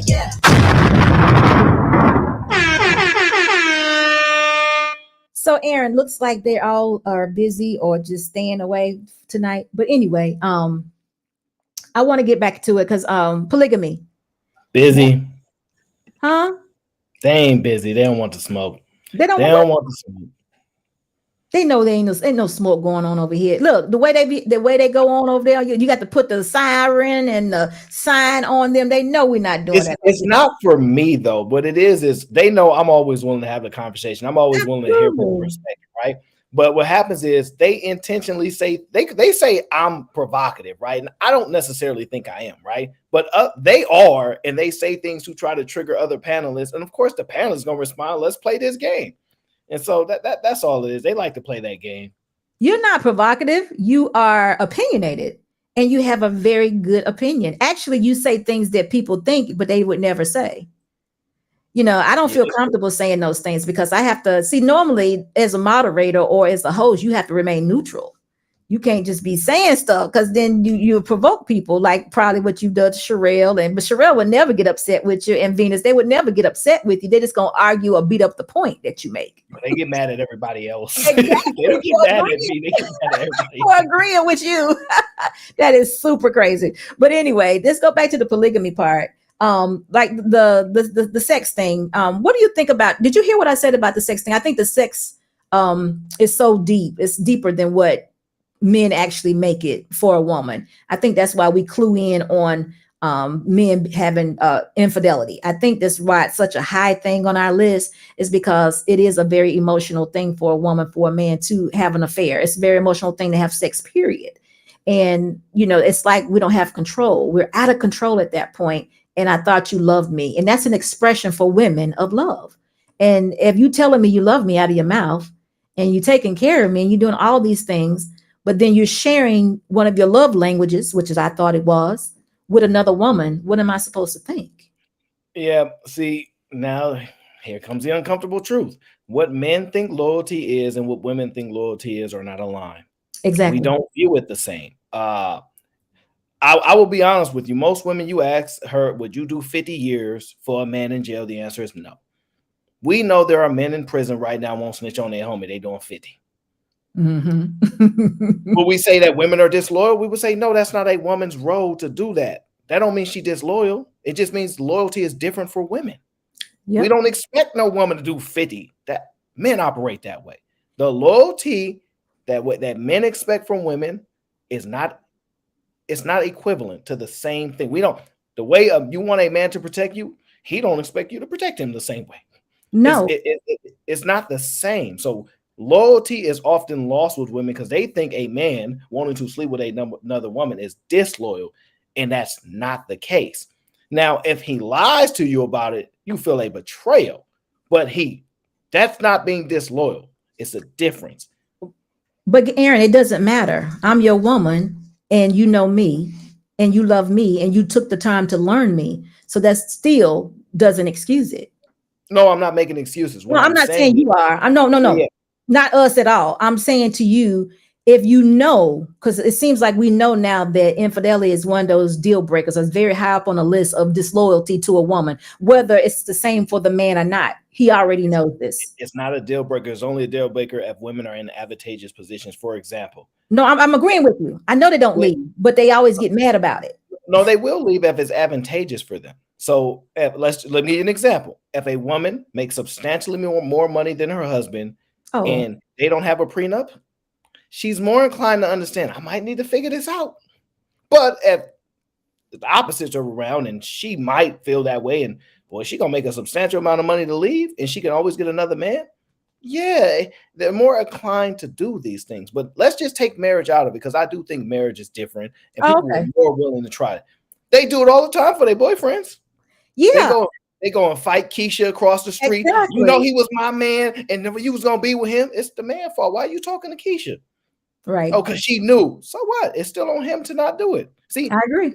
It just don't change. It just don't change. Listen, men's loyalty is not the same as women's loyalty. We will never view us being disloyal by sleeping with another woman. We don't never view it that way.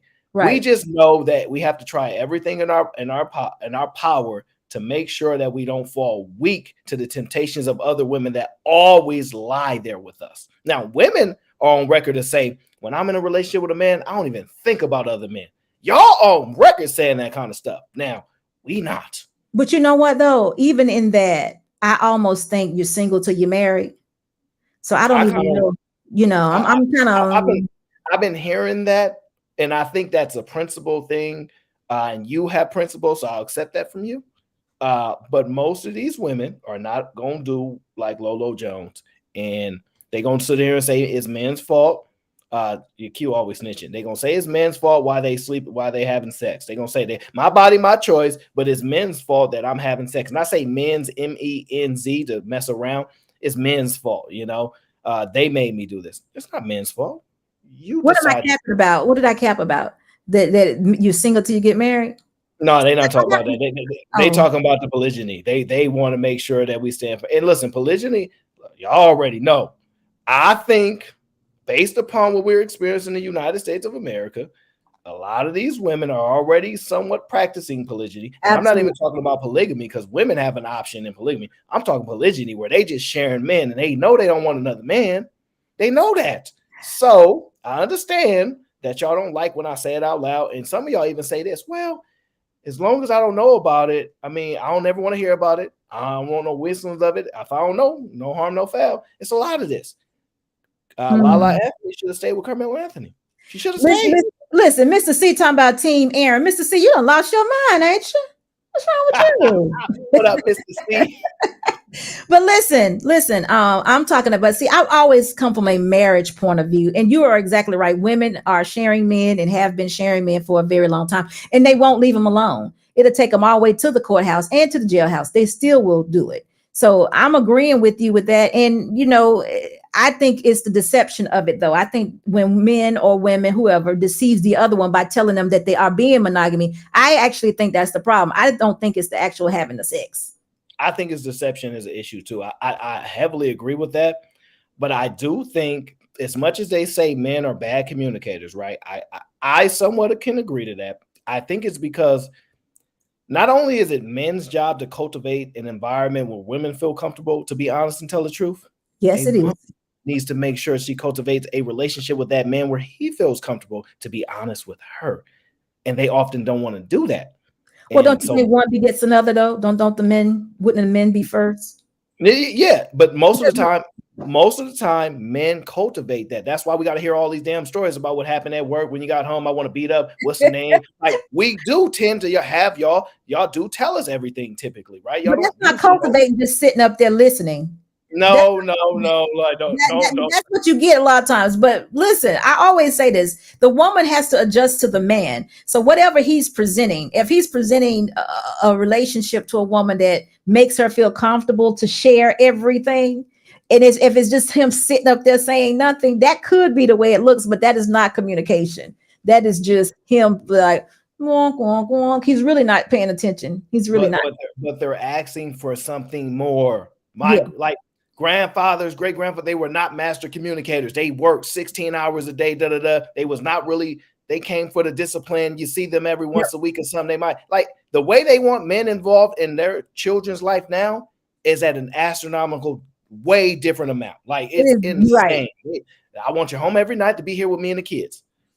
But you got to make enough money, so you better make a lot of money in a small amount of time. Like, serious, some of this stuff is delusional. Well, really, Aaron, let me say this. When I hear women complaining about that, and then we're going to recuse Super Chat. When I hear women complaining about their husbands not being home or complaining about anything within their home, my answer to that is it's time for you to downsize, because we don't have to, we can live within his means, and I don't have to work. Or, if we've already had the kids, we have to adjust to that. But I don't have to be working 40 hours a week myself. I can come home and be a housewife and homeschool my kids and be just about my husband and what his needs are. And we can live in the 3-bedroom apartment until he gets the raise to do other things. So I tried that. That's it. That's the answer. I literally told women, I think we was on Fight Club when they had this conversation earlier. I said, look, women can move to Idaho. Yeah. Farmland. Yeah. Listen, you could work in a major city for, let's say, 5-10 years, save up maybe $100,000, $120,000, go way out to the country, get on your foreman gear, cost of living is skyrocket. What happens is there's no Target on every corner.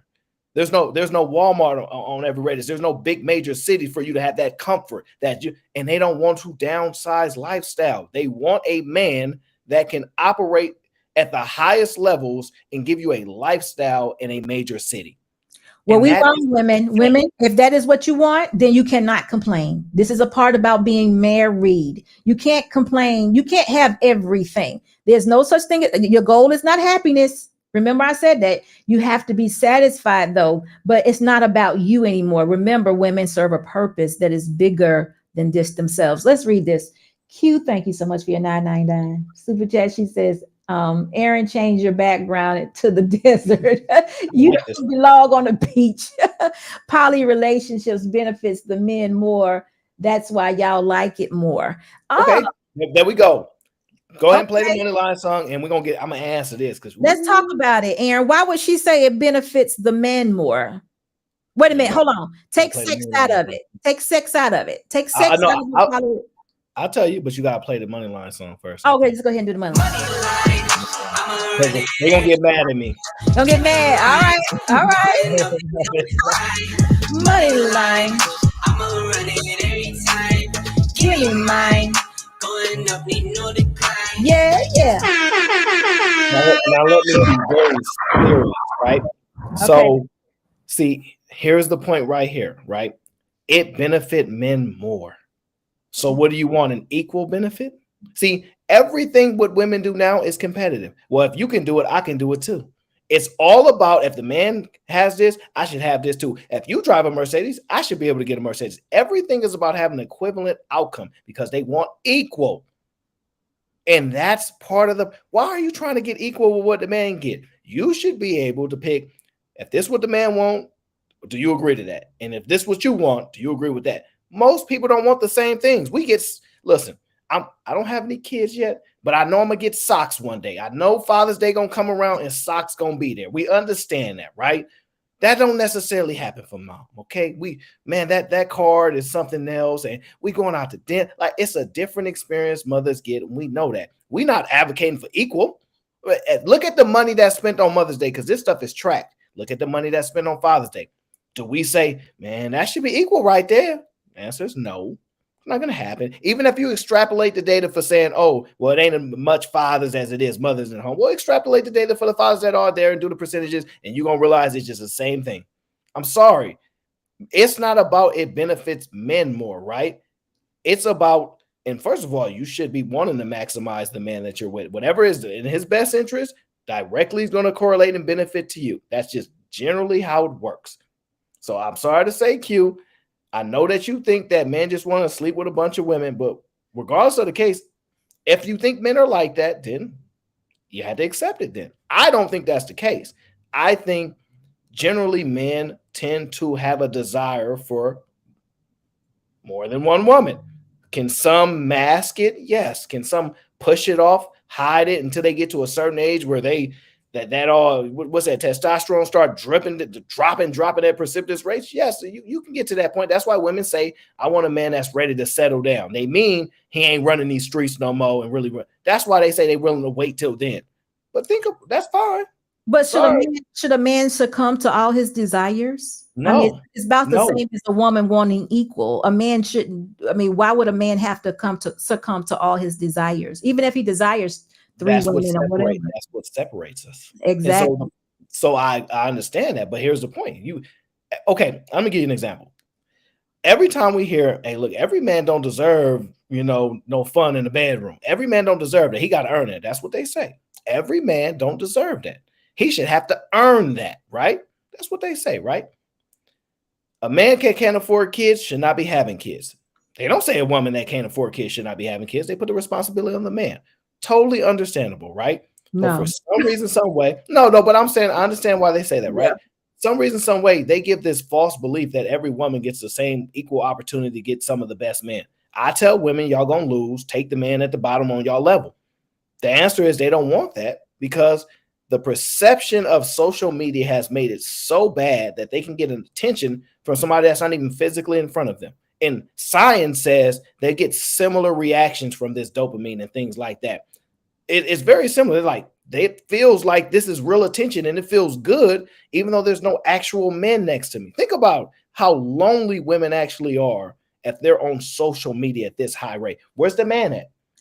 Well, I told you, and I truly believe this, that a decent man, I'm a clarify it a little bit. A decent man can get any woman he wants. I believe that. So you have these women on social media saying and writing and commenting and everything they want. I want equal. He need to have 6 figures. He need to be this. He need to be that. That's not true. It's not true at all. I mean, just look at real life. It's not that way. If only 10% of the men are making 6 figures, what are the other 90% of the men doing? They're most of what we said, 30% of them are childless. So there's still other men out there that are getting women, and they're all types of men. Now, I'm not talking about the homeless man on the corner, so please don't go extreme. He's probably not even looking for a woman. I'm talking about. We always get to this point because we actually had a conversation where we talked about, and Cherrell got a lot of flack for saying we should weed out weaker men at the bottom, right? They shouldn't even be able to reproduce. They should be get rid of, right? And I was like, okay, if that's what you think. Just a comeback. She didn't mean that. She was just no. I'm not holding that against her, but the problem is, the issue with that is this: in order for men to be at the top, they must stand on somebody. And I don't mean figuratively. Obviously, I don't mean put our foot. I mean literally. In order for you to become a billionaire, there must be men workers. There must be those men that are willing to do certain work to generate you certain revenues and power to put you in a position. Those men have to exist. We cannot get rid of them. So in order to keep those men going forward, we must give them some woman. Like I know I'm sounding, I'm speaking like that in past, how pirates talking, give men woman and things like that. Because if you even look at history, the royal men, the maid men, they got the best ones.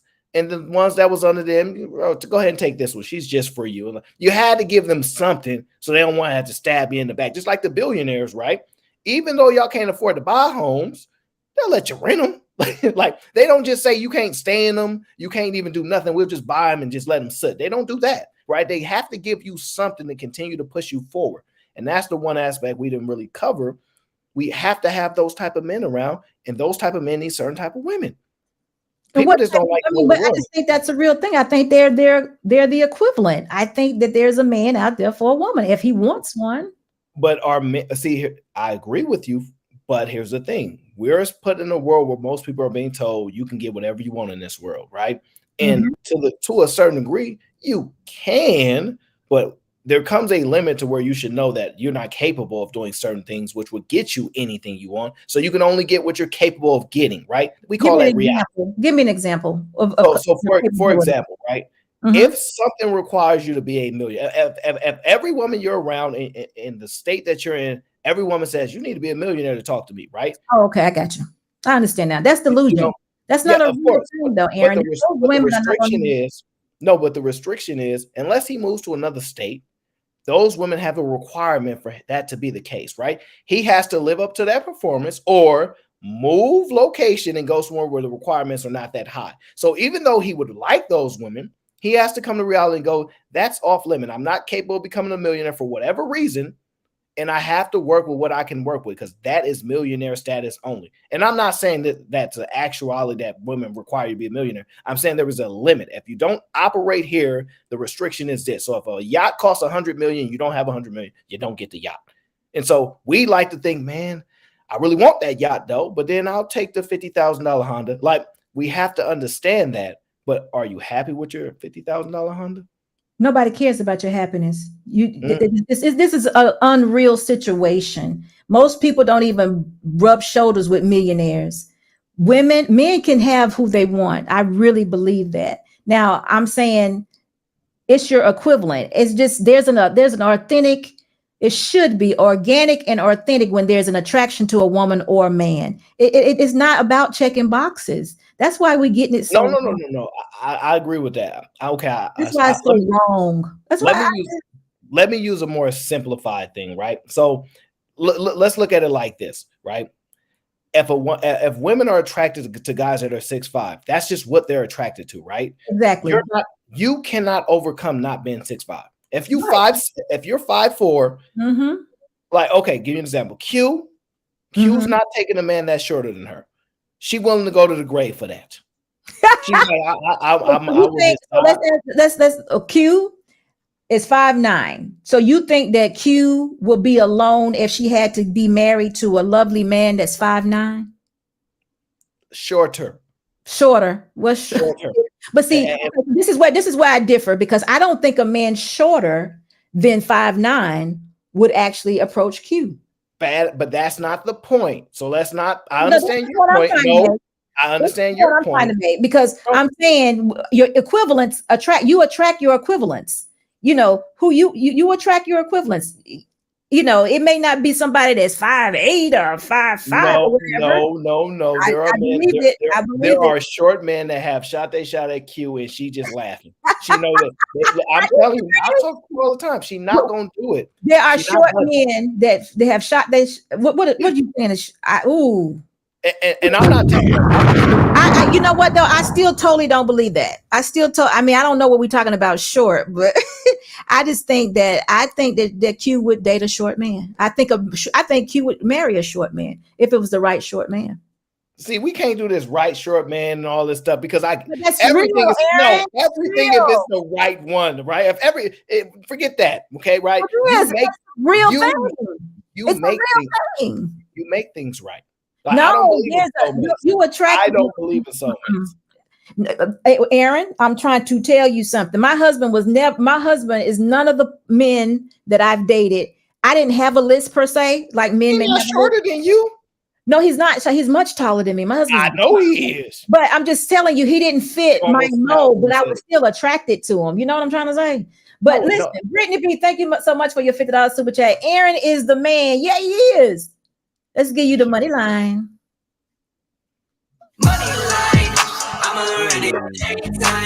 Aaron, I don't believe what you're saying. I'm telling you. No, we're gonna fight about this.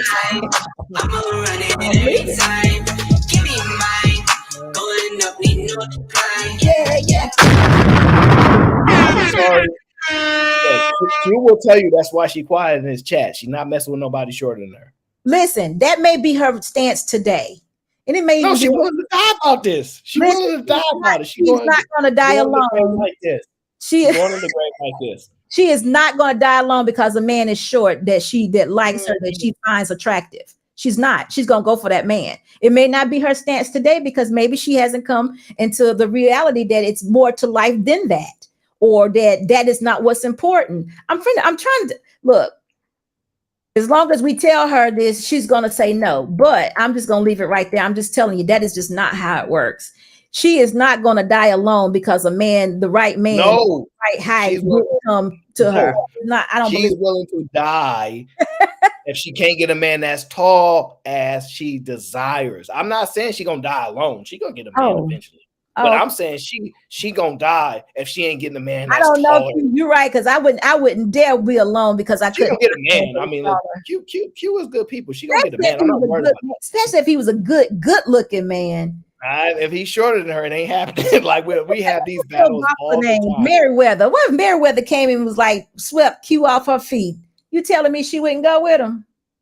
As long as he's taller than her, yes, she will. Oh, come on. See, now we being untrue. We're not being real. Like, listen, the little short Meriwether came and Mayweather. I'm sorry, y'all. Mayweather loved Q. Hold on 1 second. Look at Mike. Don't do this on Security Boston channel. Okay, if he loved Q and he was attracted to Q and was like, "Look, I need you in my life, a woman like you," Q is going to go with that man. She's going. Is he shorter than her? I don't know. I don't know how tall he is, y'all. I don't know. I'm not moving off this. She's not doing it. Okay. But she missed a good one, probably. No, I don't know. I'm just kidding about that. How are you, sir? Okay. Trigger Mike got troubleshooting issues. But listen, that could just be. I mean, I know we have our desires and our preferences. I agree with that. But sometimes you do get to a place in your life where you realize that your role here is more important than just what you desire. That's all I'm trying to tell you. And I'm coming from this end over here. Now, you want to be attracted to a person, but if she's trying to say short men are just totally unattractive, I don't believe she would say that. Because sometimes they're right attractive. They're just a little too short. I get Q a short man and I'll be quiet. I won't talk no more. What if Q comes over with a short man? Y'all gonna be like, no, you didn't. Man, listen. He gonna be the new dating guru. That's gonna be him. He gonna be the new dating. Where is she at? I don't see her over here anymore. Let me see. But anyway, Q, you have who you want, girl. Just I just think it's more to it than that. But anyway, Trigger Mike, how are you? Can you hear us now? Yeah, can you hear me? I can. Oh, how you doing this evening? I'm doing well, sir. Aaron, oh my guy, what's up? What's going on, so bro? Listen, you heard me call you out earlier today, right? I did. I showed up to the front of the congregation. You did. You did. Listen, I look for you to be that solid foundation, that person with that voice of wisdom. And you got a little triggered today. I wasn't today. When was it, y'all? Yesterday? Yeah, the other day. About 2 days ago. I said, no, he didn't. So I'm gonna need for you to keep it in the road. You got to represent. Yeah, that was I would say uncharacteristic of me. I'm not perfect, but no, I was triggered. I mean, even what me and Aaron were talking about, I just said sometimes, you can get let down on these panels because you still have hope. You still have so much hope.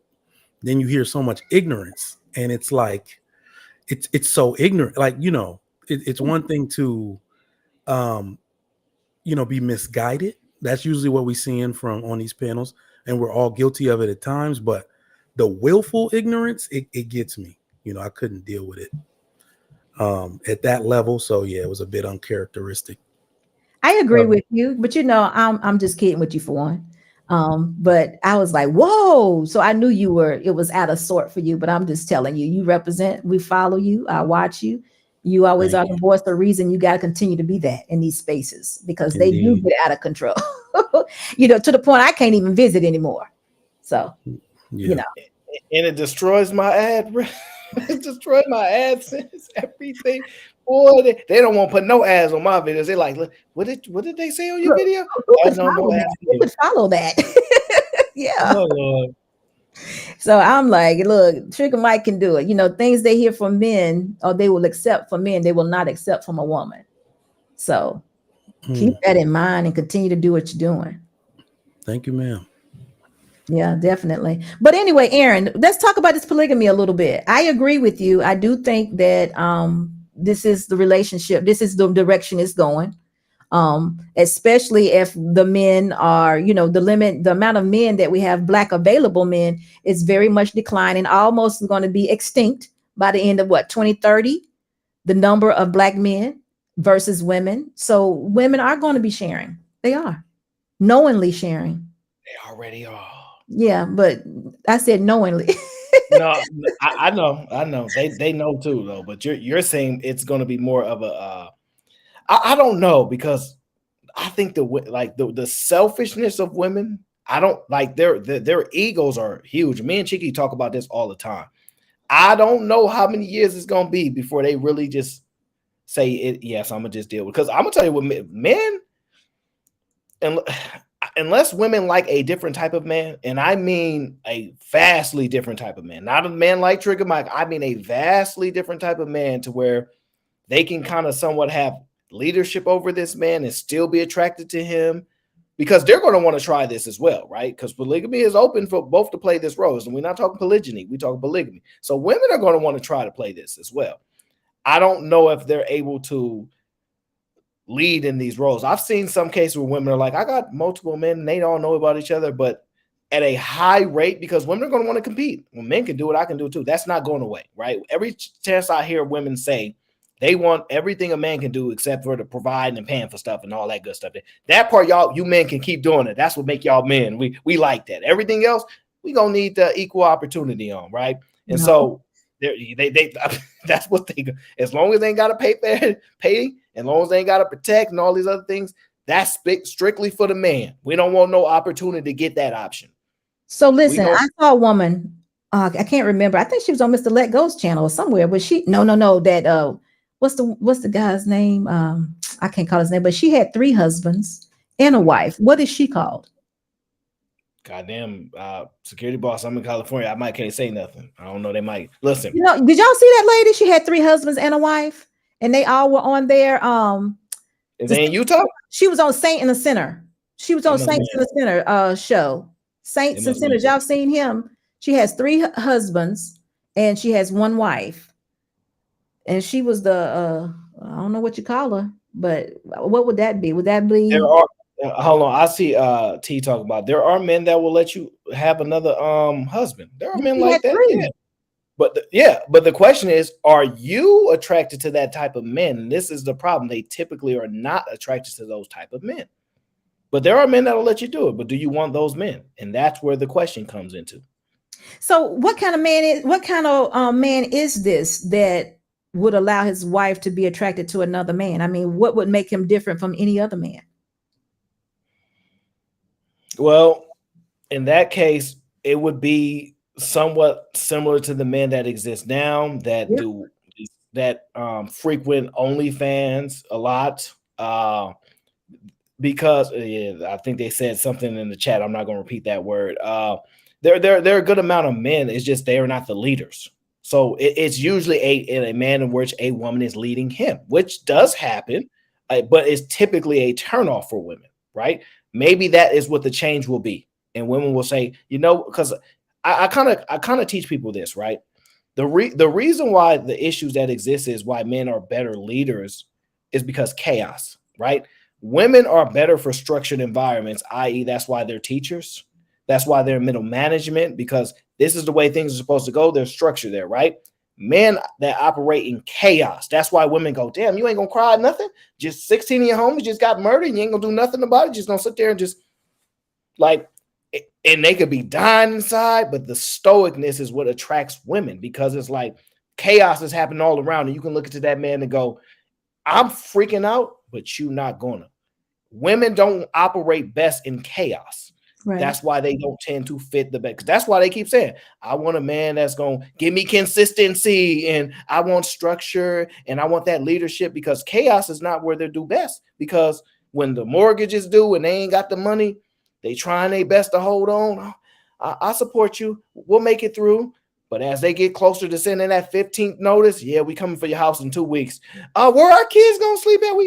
The panic exists. The chaos is too much for them. They want the structure. And that's why look at roles, professions that exist with great structure, you see women excel there. Look at roles that require ingenuity, you'll see it's a lot more men there. because they have to be that creative mind. You are exactly right. Right. Women want security and stability. Now, Trigger Mike, I'm gonna go to something you said because I totally agree with you, and I want you to nail this point. Don't stop. Women don't need, married women especially, do not need to be entertaining single girlfriends ever. Damn, I said that. Yeah, I did say that. You said it in your way. I mean, but yeah, they should never do that. We should always stress that the two women should have a different mindset. So can I give you the context in which I developed that? It was recent. Sure, yeah. I never really had a problem. I can't really get, it's my sister-in-laws, so they're gonna be around. They watch my kids. I love them, but my wife has a best friend and is single and is now turning in, maybe a little bit bitter in her, lack of accomplishment in, the dating game. And it was the 4th of July. Everybody always comes over to our house, you know what I'm saying? And I went and got a new gas. It was my first time firing up the grill. I got a new little tank. I brought it in. Everybody was already there. I brought in all the groceries. And my father-in-law was there. My mother-in-law. Yeah, everybody was there. They were like, you want us to help you on the grill? I was like, no. I put all the steaks on the grill, all the burgers, everything. My wife knows I like turkey burgers, sauteed onions with a little barbecue sauce. And I'm going to make myself, that's the way I do it. So it was hot. We in Texas, okay? 106 degrees. I'm drawing sweat. I come in the house after all the food is done and say, hey, babe, can you make me my sauteed onions for my turkey burger? Uh-oh. All right. And she went to the stove like she always does and made me my sauteed onions for my turkey burger. And they told you to make it your damn self. I know they said something. Ooh. I know they said. So this is me drawing sweat. I let all of the guests in my house eat before I did. I was the only one outside. And for them to say something like that, and I had to go upstairs and get myself together and said, if she ever comes in this house on that type of disrespect again, this is your best friend. I will not let her in this house. She couldn't even bring herself to check herself like that. Like, why don't you make your own? I just sat outside. And who the hell do you think I am? Like that. So I've never even looked at her like that, y'all. But now it's like, if this woman continues with this rhetoric, because y'all talk every day, so I know she's putting BS in your head, I'm going to be against it. You got to have respect for people's marriage. Like, I'm not even the type to, it ain't babe. Everything my wife does is because she respects me. Yep. She respects the order of family. In fact, women don't ever even stop to think it is her pleasure to cook for her family. Absolutely. Really love it. Absolutely. You know what? She doesn't even know what she's doing, Mike. You got to tell your wife to pay attention. That young lady doesn't even know what she's doing right now. You got to tell her to pay attention, because I hate to say it, but single women don't even respect marriage because they don't even know what that life is. They only think about themselves, whereas a married woman thinks about her husband and her family first and foremost.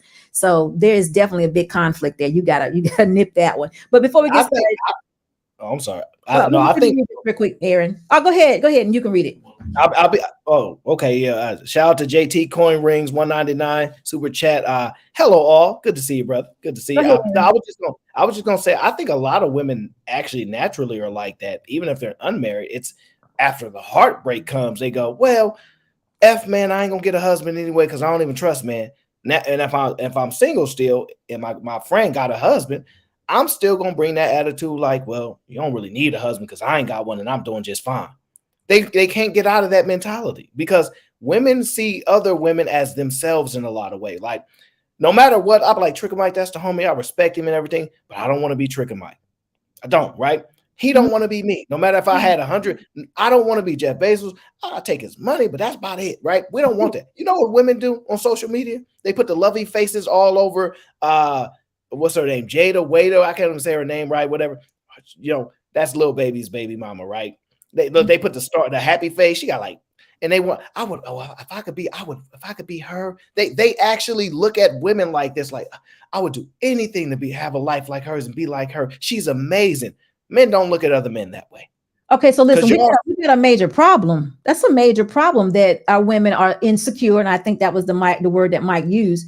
They're insecure in the fact that they're not pleased with themselves, that they got to pretend to be someone else or emulate someone else or want to be like someone else. Why are we not good enough for ourselves? So That's a big question. But let's say hello to the beautiful lady on the end with the nice pink lipstick. Hello, Cherrell. I can't hear you. I don't think I've ever seen her face. You never Is it seen her? her? I was muted. Oh, I there was you go. muted. How are you Hey doing? y'all. I'm What up? okay. What up? Let me read this super chat and we're gonna get right back with y'all. Chorus Klein, thank you so much for your $10 super chat. She said, thank you, Mr. Okay. Happy birthday, Brittany. Brittany, it's your birthday. My birthday too. On the birthday. Her birthday in a couple hours. My birthday. Her birthday in a couple hours. It's technically the 29th. Cherrell, when is yours? Mine's October 3rd. Mine's the 2nd. Second. Yeah. Don't do this. No, don't do this. My Ladies, brother's don't do October this. 1st. And my sister's October 4th. Don't do no zodiac signs up here. Don't y'all get on those zodiac signs. I'm not playing. What do you mean? Why? Because we Libra, we have a good balance. Is it get a problem with that? All right, guys, listen. You get the money line, and for all the Libra babies and birthdays, listen. Happy birthday to everybody. Money line, I'ma run it every time. Give me mine, going up, need no decline. Money line, I'ma run it every time. give me mine. Going up, need no decline. Yeah. Thank you, guys. Poor sports. Who's a poor sport? Trigger Mike don't want to get his shoulders moving. I need to know the history behind the song. I can't do It's it dope. Behind the song my is service to start acting up. is like the production, the perfectionist and all and everything that he does. And he found the song and it just happened to fit what we were doing and everything. This all belongs to him. I just sit right here and talk. This is all Shout out to Mr. Boss. I appreciate y'all having me up. Mr. Boss is the man. I've got the luxury to have conversations with him offline. Brilliant man. I want to say this real quick.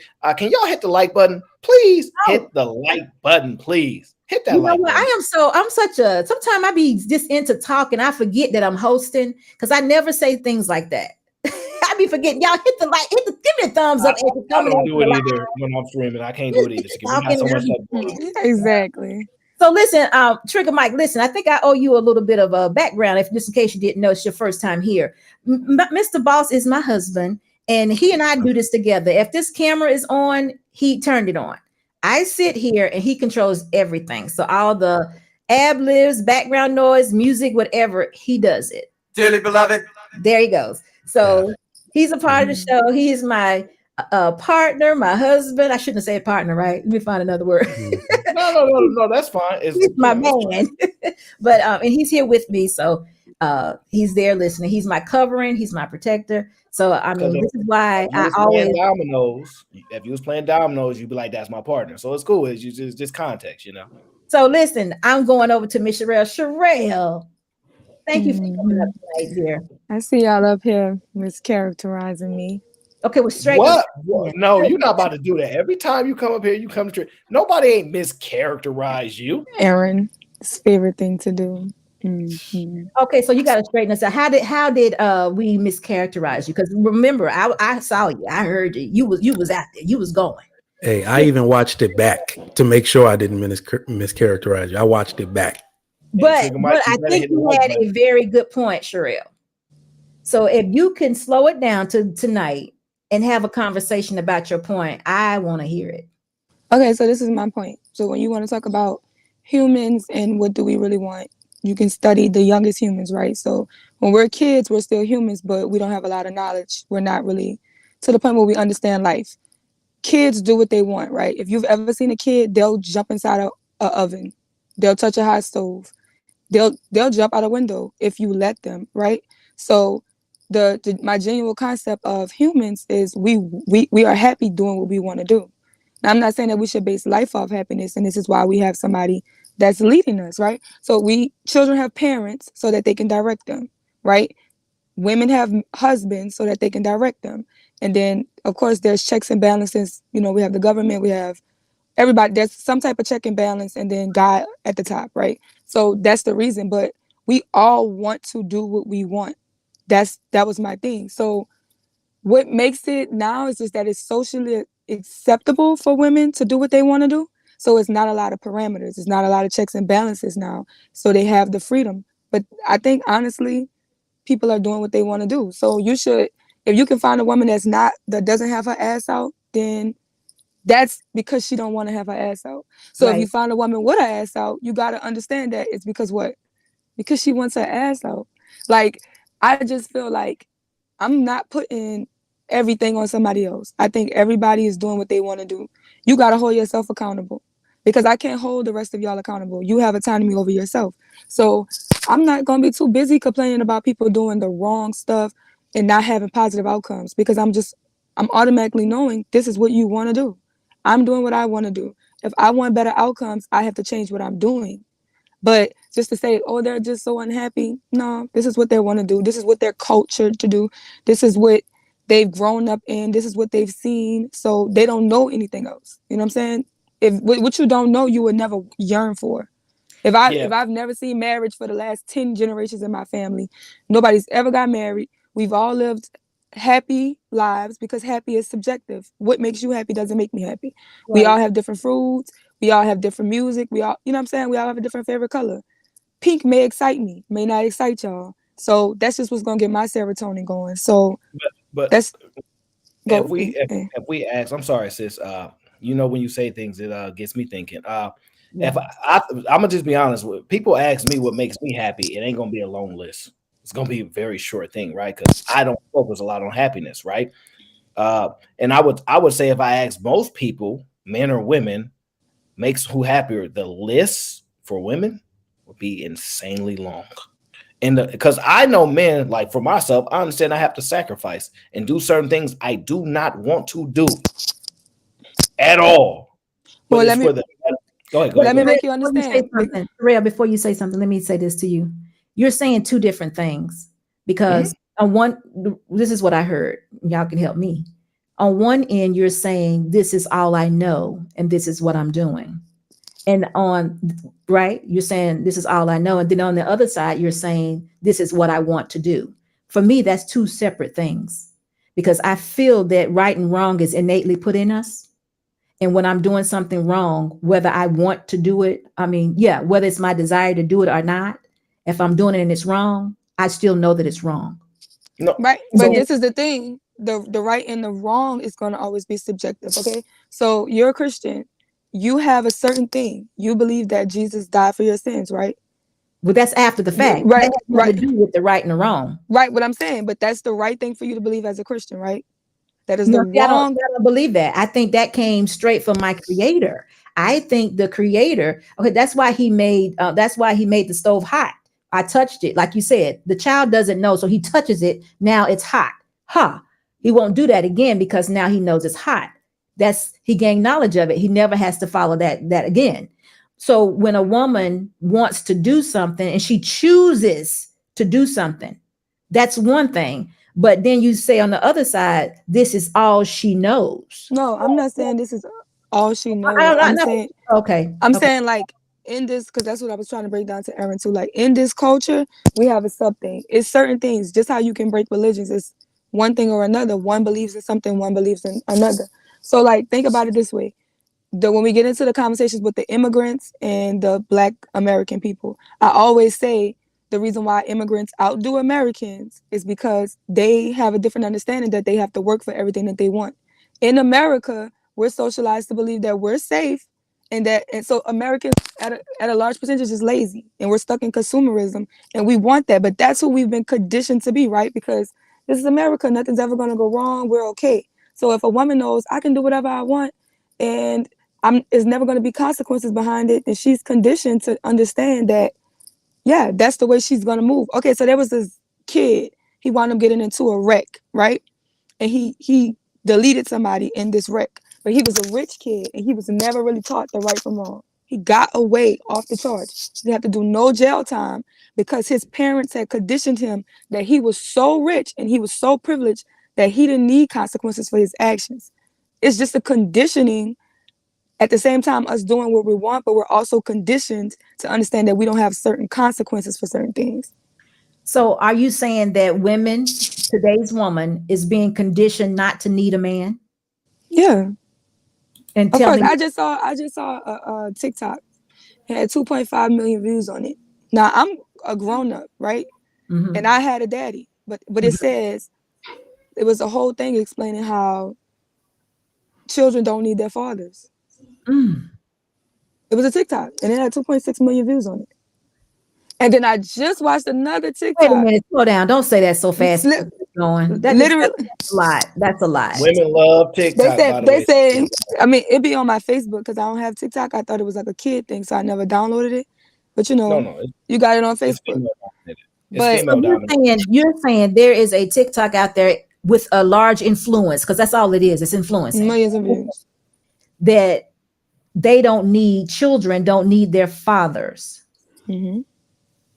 They're saying children either need a good dad, but if the dad isn't doing this and this and this and this and this, and they have a mother that can do this, this and this and this, then kids don't really need their dad, especially if they need their mom. And I'm gonna tell you, there's a white woman and a white child, so it's going across the board. But I do think that it's a conditioning. Like I said, like if I grow up and I never had a daddy around, all the men are doing the wrong thing, and this is the image of us. Of course, that's a conditioning. It's propaganda.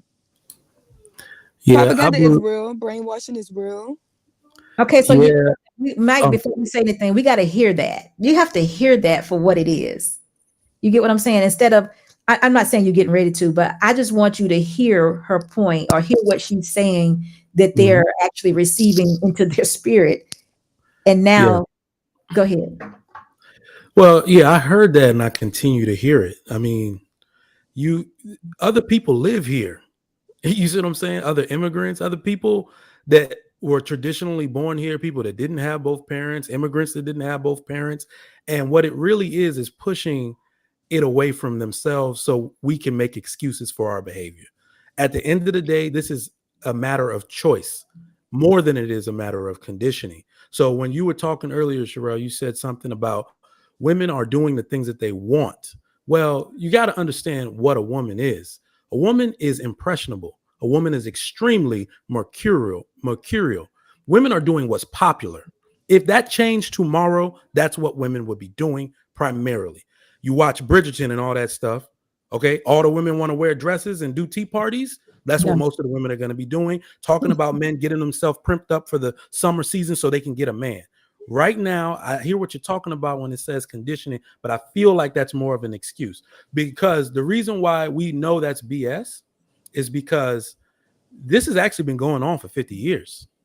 We have enough data. There are women in their 50s who can tell you, this is the way I was talking at 30. I do not feel the same way now. I messed around and had children, had no father to take care of them.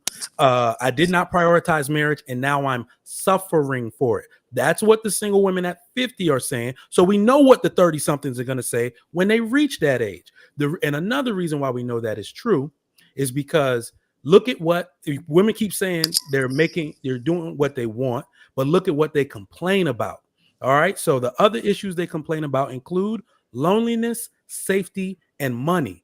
3 things that you will find inside of the institution of marriage. So women want marriage because they complain about the things that are solved in the institution of marriage. That's what my pushback for you. Yeah. Okay, so I'm gonna say you're wrong. And this is the thing. This is the thing, and this is why, because I'm gonna tell you why there's always a contention with me and Trigger Mike, right? So he comes off very condescending. The thing about it is, the reason why people like to have conversations with security boss, and which I spoke on this before, is because even though you have the results, you don't feel like just because you have one step above somebody else, you don't necessarily use that to make somebody feel small. Now, for when people have conversations with people they don't respect, they can come off condescending, they can come off belittling, they can come off dismissive. And once people pick up on your disrespect, and it doesn't have to be a curse word, but once they pick up on your disrespect, it's easy for them to start disrespecting you. But because they might disrespect you in a different way by being loud or start cursing, they look like the one that's crazy. So this is my whole thing. If y'all truly believe that conditioning is not real, then why do you push for 2-parent homes? Why do you push for kids to live in better environments? Why do you push for them to go to better schools? It's because you know that if you put them in better situations and better environments, that it'll be a most likely chance that they'll have a positive outcome. Now, if you can say that when it comes to the positive effect, that I want my child in a positive environment so that they can have a stronger chance of coming out in a positive way, then you have to also accept the fact that people who are coming from a negative environment are going to have a higher chance of coming out with a negative way. That they go one and the same. But when you want to accept one and dismiss the other one, it just comes off dismissive and disingenuous, and then nobody wants to have a conversation with you. Yeah. Okay, so let me say this really quick. Wait, before y'all go off, I gotta run. I'm sorry. I'm a party pooper. You better not boss, go live. love you. Yeah, I might go live later, but I gotta decide if I do a show later because I'm playing it out in my head. But I might not. I might want to chill today. Okay, I've been busy. But security boss, I love you. You're amazing. And we're not done either. We're not done, but I'll talk to you. I know you can use my content whenever at your display, whenever. Just to be clear. Cherrell, you know I love you, my sis. I love you. Trigger Mike, my guy. I appreciate you. Hold it down. I'll try. Bro, I'm gone. Bye-bye. So listen, Cherrell, I want to say this. The end for me and Mike are the same. I think marriage, the nuclear family, is the answer. I actually do believe in conditioning, though. I would say more so it's influence. I think it happens more so with women because men are our leaders. And if you don't have the covering, you're not covered. If you didn't have the covering as a husband, far as a husband goes, and you didn't have it as a father, then you're totally uncovered and you're totally unprotected. So you're subject to the world and anything it offers. So I do believe in the influence. I do believe in the conditioning, but the ultimate is accountability for what you have done, because Trigger Mike just told you how it goes. You end up where I'm at and you're alone. So that's when the accountability kind of kicks in, but it's too late at that time. So the answer to this is to have the examples. I consider myself an example because I say it all the time. I've lived your life, the one you live in now, and I have lived and live in my own life. So I can tell you about the girl, not so much the hot girl summer, but I could tell you about the woman that dated, that had plenty of dates, the single mom. I can share that with you. It didn't last long for me. I bumped my head and fell off really quick and got back on.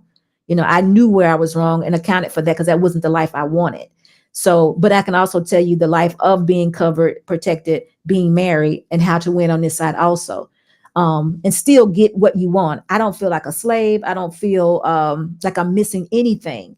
It's just the desires and the things that I want are now different than what it was, because I can see now how those things did not benefit me. And that's what Mike is talking about. That's where the accountability comes in. And that's why he's more so, he skipped the conditioning, meaning you already did the stuff. You all are already doing it. When are y'all going to wake up and be accountable for it and say, this is not what's good for you? See, men get to solution. They're solution based, so they don't go through the fluff. I can go through the emotion of it with you. So that's the difference. I have the empathy because I am a woman. He's got the solution for you because he is a man, and that's what they do. They're there to lead us. They're there to lead us to a place. So our job is to say, okay, let me hear what he's saying and see what I can do. I'll see how it affects you. Go ahead. So I feel like delivery matters, right? If I order pizza, I want it to be delivered hot. If somebody brings me pizza and they bit off it, they took a piece, they may have dropped it, it's kind of flip-flopped, I probably don't want it. So I think that once a person feels like they're trying to give a message to somebody, but they don't care how they're giving it, it's easy for people to dismiss it. It's easy for, like, if you're going to be disingenuous with it, it's just like, it's easy to dismiss it. I truly do believe that.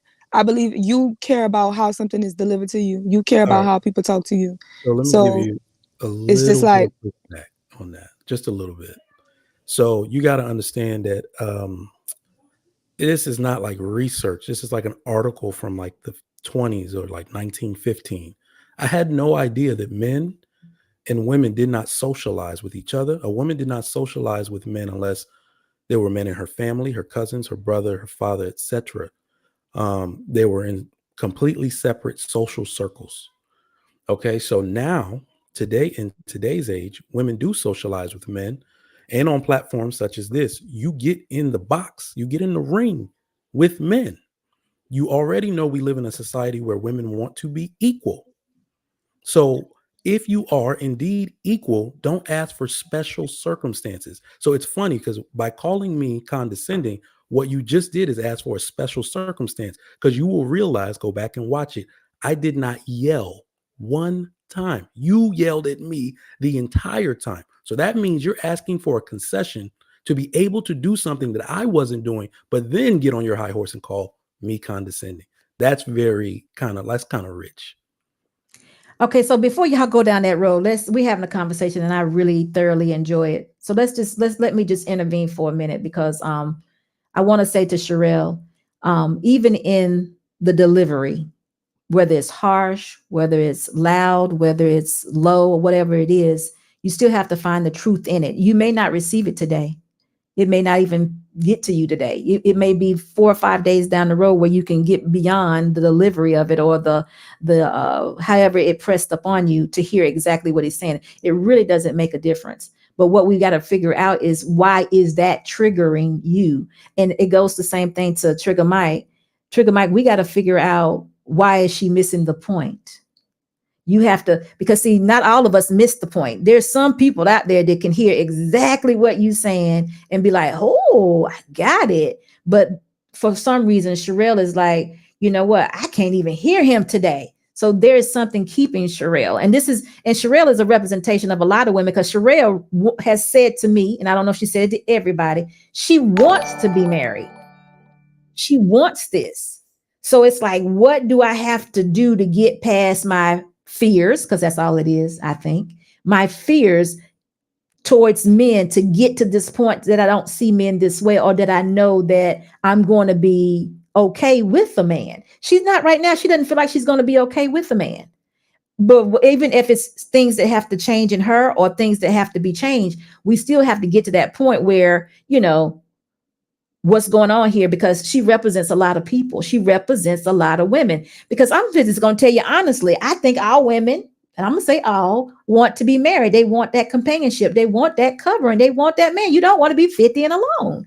So how do we get them there? And see, that's what I want for them, especially the ones that want to be married. But if they've been in a place for many years where they had to adapt and adjust and do everything themselves, there's a lot of ties that got to be broken to get to a point where they can trust a person. And you're a person that's just, there's no ties here. So guess what? Me trusting you should be almost easy, if I can say that. Y'all know what I mean by trust. I'm not talking about the trust that you give him all your money. I'm talking about the trust where, hey, I can hear what he's saying. So then she got to hear you, the outsider. Then she got to get to the man that really matters.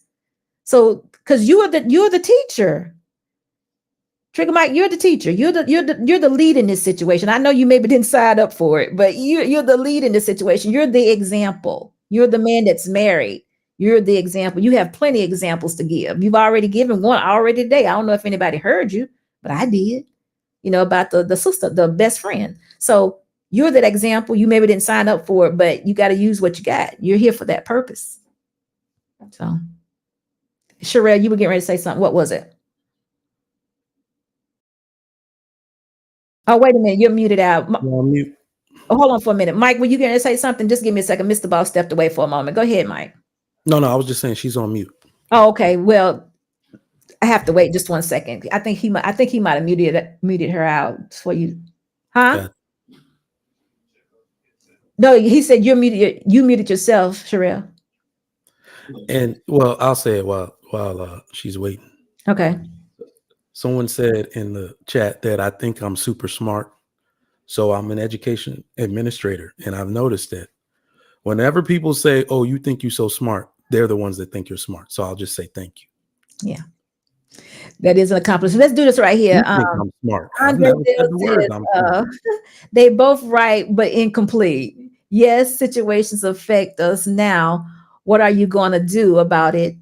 Is what Mike is saying. He's exactly right. What are you going to right? But we have to get there. There's so many. God, we have so many walls up, so many reasoning for not doing what we know we should do. It's all fear. But you get the money line song for that.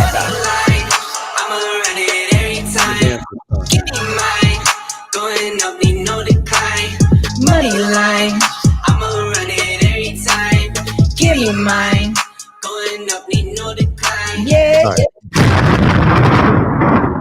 All right, Cherrell, are you good now?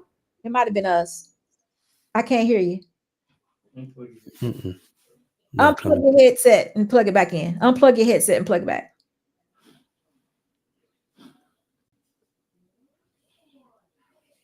No.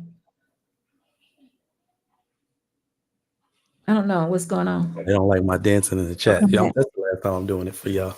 So I don't know who anyway, but yeah, Mike, Cherrell wants to be married, and there's a lot of other women that are too, but for whatever reason, we have to work through the being triggered to get to a point where things are good that they can actually hear us.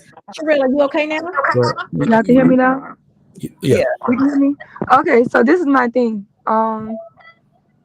I've been in this space long enough so I could say that that's a misrepresentation of saying that I want special treatment. No, I'm just gonna treat you how you treat me. So if I feel disrespected, I'm gonna disrespect you. I'm gonna come back again the next day. My feelings is not hurt.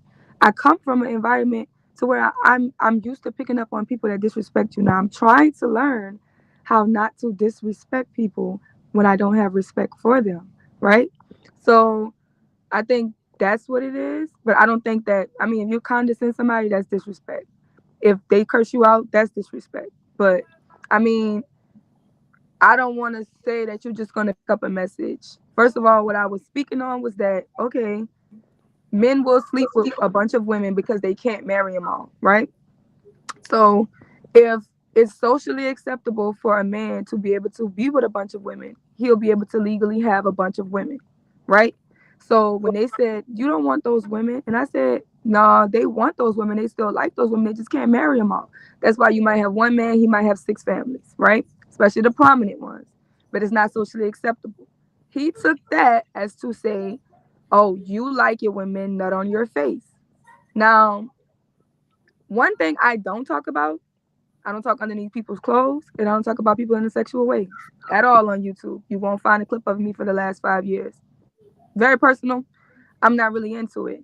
But you went there, and then it was like, oh, why is Cherrell being this way? That is the whole point of being condescending. You say something that triggers somebody. That's why you're Trigger Mike. Like I come from Black conservative spaces. I know the type of men Trigger Mike is. Like I'm very aware of because I've been in so many different sectors of YouTube. But I'm just not the one who really cares about it. I mean, people know me from who I am. I am who I am. So that's what I would want to say. But when somebody, disrespects me in that way, why should I hold any respect for you? Why should I care about anything that you say? And I mean, I get it. We want to be married, but if we all have to marry to Trigger Mike, probably dying alone is probably not going to be such a bad thing. No, it wouldn't be that. I think some men are worth dying alone, like today, like right now, in the worst way. If I had to marry some of these men, I would be okay with dying in the most horrible way in this moment. Cherrell, it's not better. No, Cherrell, these would men, you say that's the thing. Like I have really good conversations with a bunch of men in these spaces, and it never gets contentious. And I've always been who I am. I got a lot of respect from a lot of men in these spaces. But my whole entire thing is, you disrespect me, I'm going to disrespect you. You overtalk me, I'm going to overtalk you. You get loud with me, I'm you going to know get what? loud with I you. can agree. I can agree So, with what you're saying, but yeah, you dudes have said worse, and I'm not excusing what I said. I no, think they haven't said worse than so. me. So in these spaces, one thing I notice is that I'm gonna get a lot of smoke just for being well spoken and Nigerian. Okay, it's not who's saying it. If somebody said it with a different accent or you knew them a little longer, you'll just let it slide, just like they all do. But another point I wanted to make is that with the women that come on these panels, I've noticed it is very hard for y'all to discern between disagreement and disrespect. Y'all will say somebody is being condescending just because they disagree with you. It's almost as if y'all can't handle it. Y'all start spiraling. You and homegirl that was on there last night, as soon as dudes start making sense, y'all get louder and you just get louder and try to talk over. It's like, I mean, we can see what's happening. We're very logical. Like that, we were like y'all were cutting this off. Every man was quiet, but y'all just couldn't stop spiraling down. And you know what I mean. So I'll accept your rhetoric. I will go to sleep just fine. But what's happening is, so listen, sometimes in these spaces, men can't discern women either. Because I've been totally disrespected, and I advocate for men and women. And I've never been disrespectful to anybody. But I've been under attack before, and I don't disrespect anybody, even in that. So I can make a choice. You can make a choice to handle things the way you want to handle them. Cherrell has made a choice to fight back. I'm covered. I have a husband. I am a wife. I'm not lacking anything. I'm not missing anything. Cherrell doesn't feel that way about herself at this present time. Because if she did, she would kind of like smile and laugh at them too, because she'll understand that, look, I may have something that you want. But right now, she's just hearing, the negative about women, the things that she hear. It's very hard to discern whether men really even like women sometimes. The respect level is really coming out really disrespectful from just from the top. So if you haven't accomplished those things in life that you need to accomplish, you may feel like you're being disrespected, just listening, just on the outside listening. But see, I'm a married woman, so I'm coming from a different place. And I told Cherrell this, and a couple other women, I said, every time you're on these panels, you are almost like it's almost like a dating game. Somebody's watching you. Your husband could be right here. Everybody's kind of profiling you just to see how you respond, or just, it's almost like a game. Let's see who's going to play and how it's going to be played. But the thing is that when this woman tells me she wants to be married, to me, she's willing. And so the thing to do is to give her all the tools that she can possibly have to be that woman, to be that wife, to be recognized by that man who wants to have her as a wife. So that's what we need to do as women, or me, her and I. That's what we need to do as women. But at the same time, when she's making a point, if we're not understanding it, let's have a conversation about it, because she needs you all to make things clear that I may not be able to make clear to her on the delivery of men, why men do this or what have you. I can tell her she loves to read. See, Cherrell has never, since I've known Cherrell this particular time, she hasn't shared all these things that she do that shows how smart she is, how she reads a book in 15 minutes. She hasn't shared that with you. All you've seen her be is this stressed woman who's now probably at a point in her life that wants to be a wife, but the message and what she's seeing out there is like so contrary to that. What can I do? Y'all don't hear that. I knew her from years back where she talked about these things, her family life, her dad, her dad being 73, her being, I know those things about her, how she reads, how she loves to read, how smart she is. She hasn't been able to show you that because she's been on 10. So now it's time for her to relax and just be Cherrell.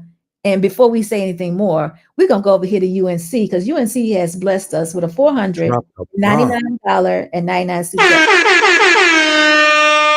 Thank you so much for your support. You have won the show. It is yours. You can have everything you need for the rest of the week.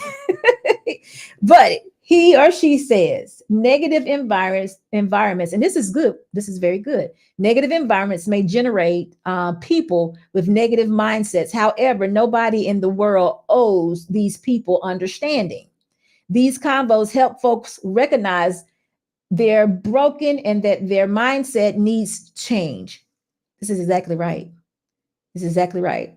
Broken minds will take the truth no matter how it's delivered in the same negative way they view life. Keep working, boss. You're exactly right. And this is the influence we're talking about. This is influence, and it works both ways. Cherrell, it works with the ladies saying this is what they want, be it positive or negative. If those women would have put themselves some kind of way in a positive environment where the women dress more casually fine with long dresses, not long dresses, but something that was more covering, they would do that also. They would do the same thing. It's all about the influences. And Trigger Mike is right. Women are real success. We just grab a hold of stuff, but that's why we adapt to our men. We are the ones that do the adapting.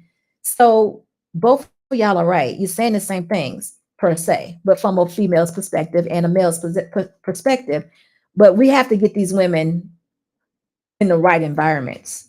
So when they come over to Aaron, I'm not going to say Fight Club. I just don't think maybe that's a place for a woman.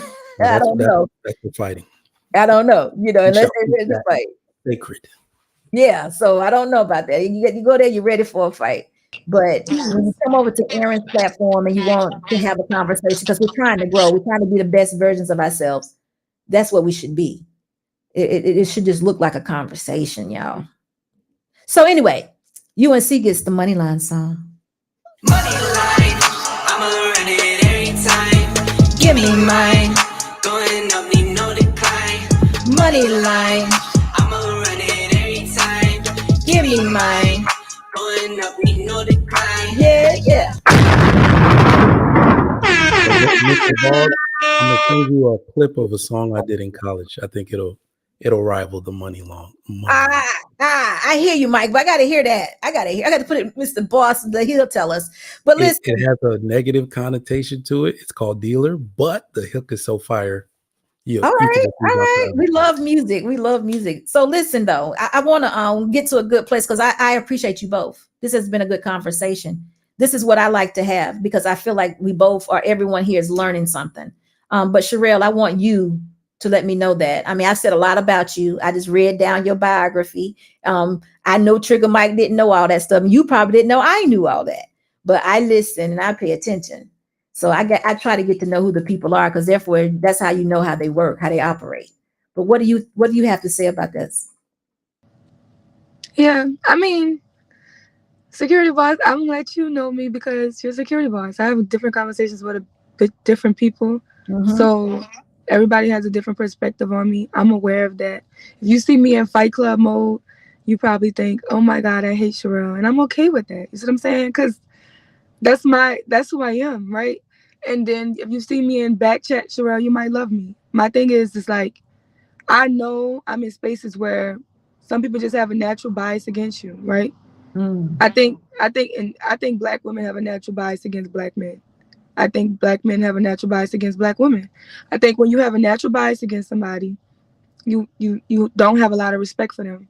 So you keep on having conversations. And that's why I said, like, remember when I was telling you I can't keep going everywhere. I've been not hopping on Fight Club panels, not been hopping on a lot of different panels because I know where I come from. And that's my thing is with him, it's like, I'm not using it as an excuse. That's why I'm loud and I'm proud about who I am, right?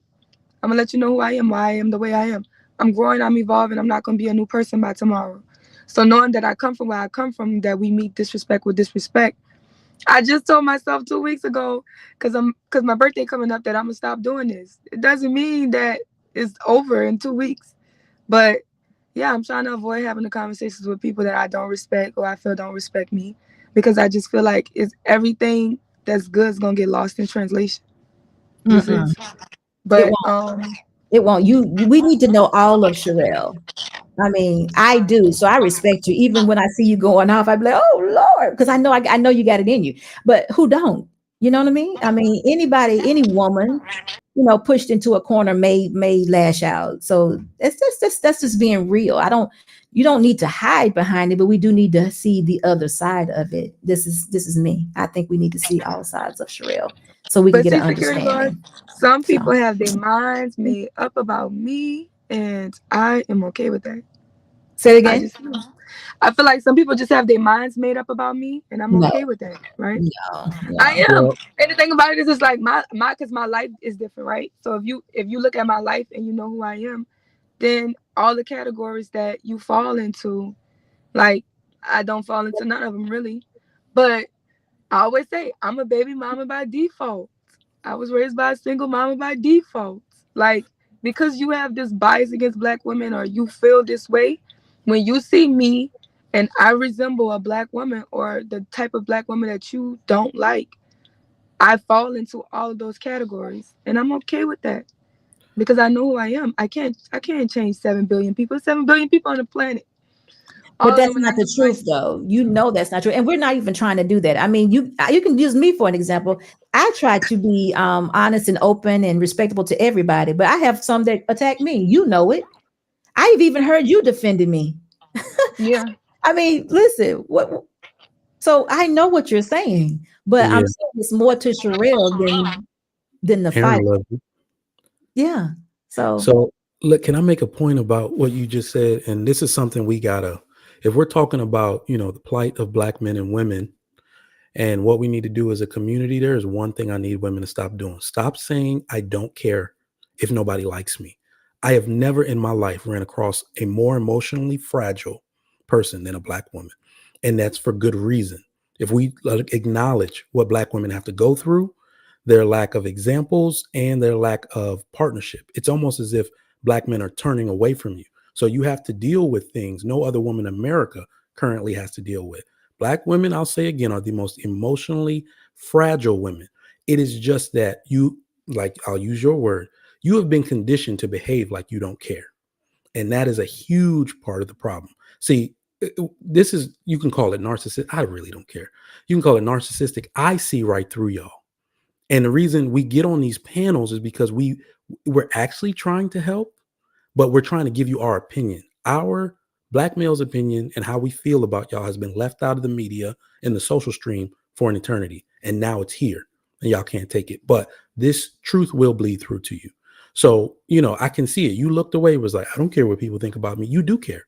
It does hurt you, because what we do see is that no matter how rough and tumble a woman may act, she wants to be cared for spiritually, emotionally, physically. We know this stuff hurts you. So when you jump on these panels with us and you're jousting with us, and like I say, you asking for special concessions because I'm a woman, you're not supposed to say that to me. No, we understand that y'all can get real hurt by our words and everything. And yeah, but y'all show up for it. So you can't really, as a community, what we ultimately need to do, our women need to be 100% honest with themselves. That is my biggest accusation for Black women. You don't know yourself. You're saying you're doing things because you want to. No, you're doing it because it's popular and you're going to pay the price for it later. We know who you are at your core. If people need to know how I feel about Black women in general, first of all, let me tell you how I feel about Black American people. They're the most influential Black people on the face of this earth. And I'm Nigerian. I'm the one saying that. All right. So I can see from the outside all the things you're dealing with at a disproportionate rate and how it's affecting you. All right. So I have these outcomes. I see married people as they get around me, as they get around my wife, and they're really saying, they're projecting out. Because even the best friend we were talking about earlier, Mrs. Boss, what she's really saying about not saying don't cook them onions is I don't have no man to cook onions for. So I have to be against this because this is how I'm conditioned. So I really want women to just be honest with yourself, get to know yourself. We know you cry in the dark. I listen to your conversations on the phone with my wife, crying, saying you lonely and it shouldn't have to been this way. Maybe you should have stayed with that dude. So that's just, the way I feel about it. You're right.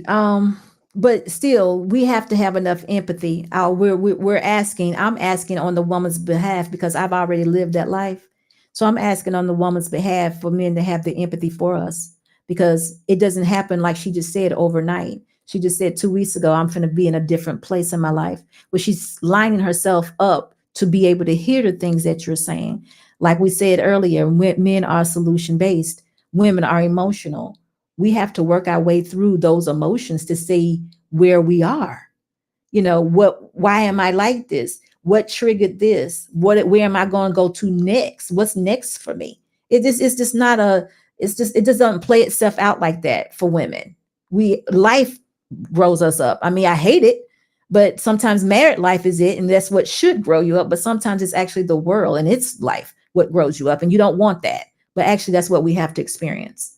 And, we just have to take off the layers and figure it out. But she's here. I've talked to Cherrell several times and she's being honest with herself. So we're going to continue to be honest. We're going to continue to work it out. We're going to continue to have conversations. That's all I'm asking. Thank you, boss. That's what I'm saying. Like, it don't matter who I tell you I am. If I tell you I am who I am, people are going to make up in their mind who I am. You know what I'm saying? So that's the reason why you can't. But, when I say I don't care, I really mean I don't care. Remember in that interview, I told you, my daddy, the man that raised me my entire life, who's been with me my entire life, if he could say one thing about me, he would say I'm very laissez-faire. I have a laissez-faireness about me. I don't really care about a lot of stuff. And it's why, and that's what I said. I turned that into my superpower. And that's the reason why I was able to beat my circumstances, right? Yep. So because I wasn't a follower, because I wasn't doing what the crowd does, that's the main reason why I don't have the same results as many Black women, right? Right, but The now you typical black woman that comes from the hood or come from the circumstances that I come from, or right. whatever. So I've also noticed that I've got myself out of it. I said that, right? That I've used my superpower to get me out of it. And this is why I'm against assistance, because sometimes the things that we can use to help us, it sometimes starts to cripple us if we abuse it too long, right? So since I'm removed, I got to where I'm going with that, and now I have to go a different route. That's what I'm doing. Also, I didn't know you was Nigerian, Trigger Mike. So listen, you move into a different stage in your life, and guess what? You have a certain amount of wisdom about yourself too. I don't know if you know that or not, but you do. You have a way of figuring out things, if I can say it that way, or reasoning your way through things. But there's still a lot more growing that needs to be had. I mean, even myself, I'm not saying I got it all together. I have an advantage though, because I do have a husband, so I have somebody to bounce it off of, and you don't. Or you may, I shouldn't say that. I don't think you have anybody to bounce it off of. And then the individuals you're trying to bounce it off of are not ready to have those conversations. So you got to be more selective, I think, into where you go until you're ready to hear what is being said. And another thing, don't wear everything. Why do you always think, or is it the things they say always apply to you, Cherrell?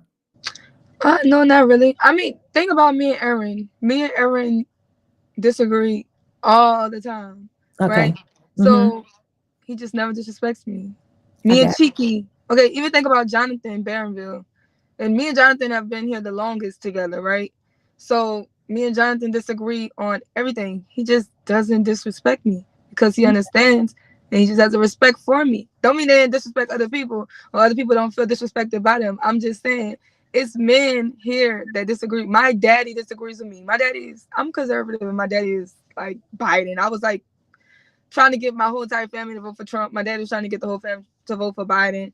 You know what I'm saying? But it doesn't mean I'm going to ever disrespect my daddy. You know what I'm saying? And it doesn't mean he's ever going to disrespect me. So I totally have that understanding. But I think when people they don't know me, when they see me screaming, you know what I'm saying? I understand, like, you know, they're going to come and it's like, I ain't got no respect for this girl because I don't like her views. So I'm going to treat her some type of way. I'm going to treat her like she's dumb or she's ignorant. And it's like, I'm just not going to go for it because that's not who I am. So let me say this on behalf of the man. Conservative married men, older men, a little older, they don't know how to handle that because they view women differently. Trigger Mike is a married man. He views a woman different. So anything out of sort or different from the way he has a view of women is really going to trigger him. It really is, because men have a certain way that they view women, especially, I don't know how, Mike, you mind me asking, how old are you? So nobody believes me, but I'm 35 years old. Oh, I thought you were older. I grade early, and it's from the few months I've been on YouTube. Okay. I wasn't talking about that part. I was just saying in your speech, in the things that you say, as far as being married, and I just would think you have been married longer or older. I just had a really, 100+ years of marriage in my family. Oh, I was gonna say, what? No divorce. Okay. So I've had very good examples. Okay. Marriage is life. Marriage is everything, in our family. So. Well, you know what, Mike, I'm surprised then, because I was getting ready to say usually men that are a little older than you, somewhere around 45, 48, 50, they see women totally different.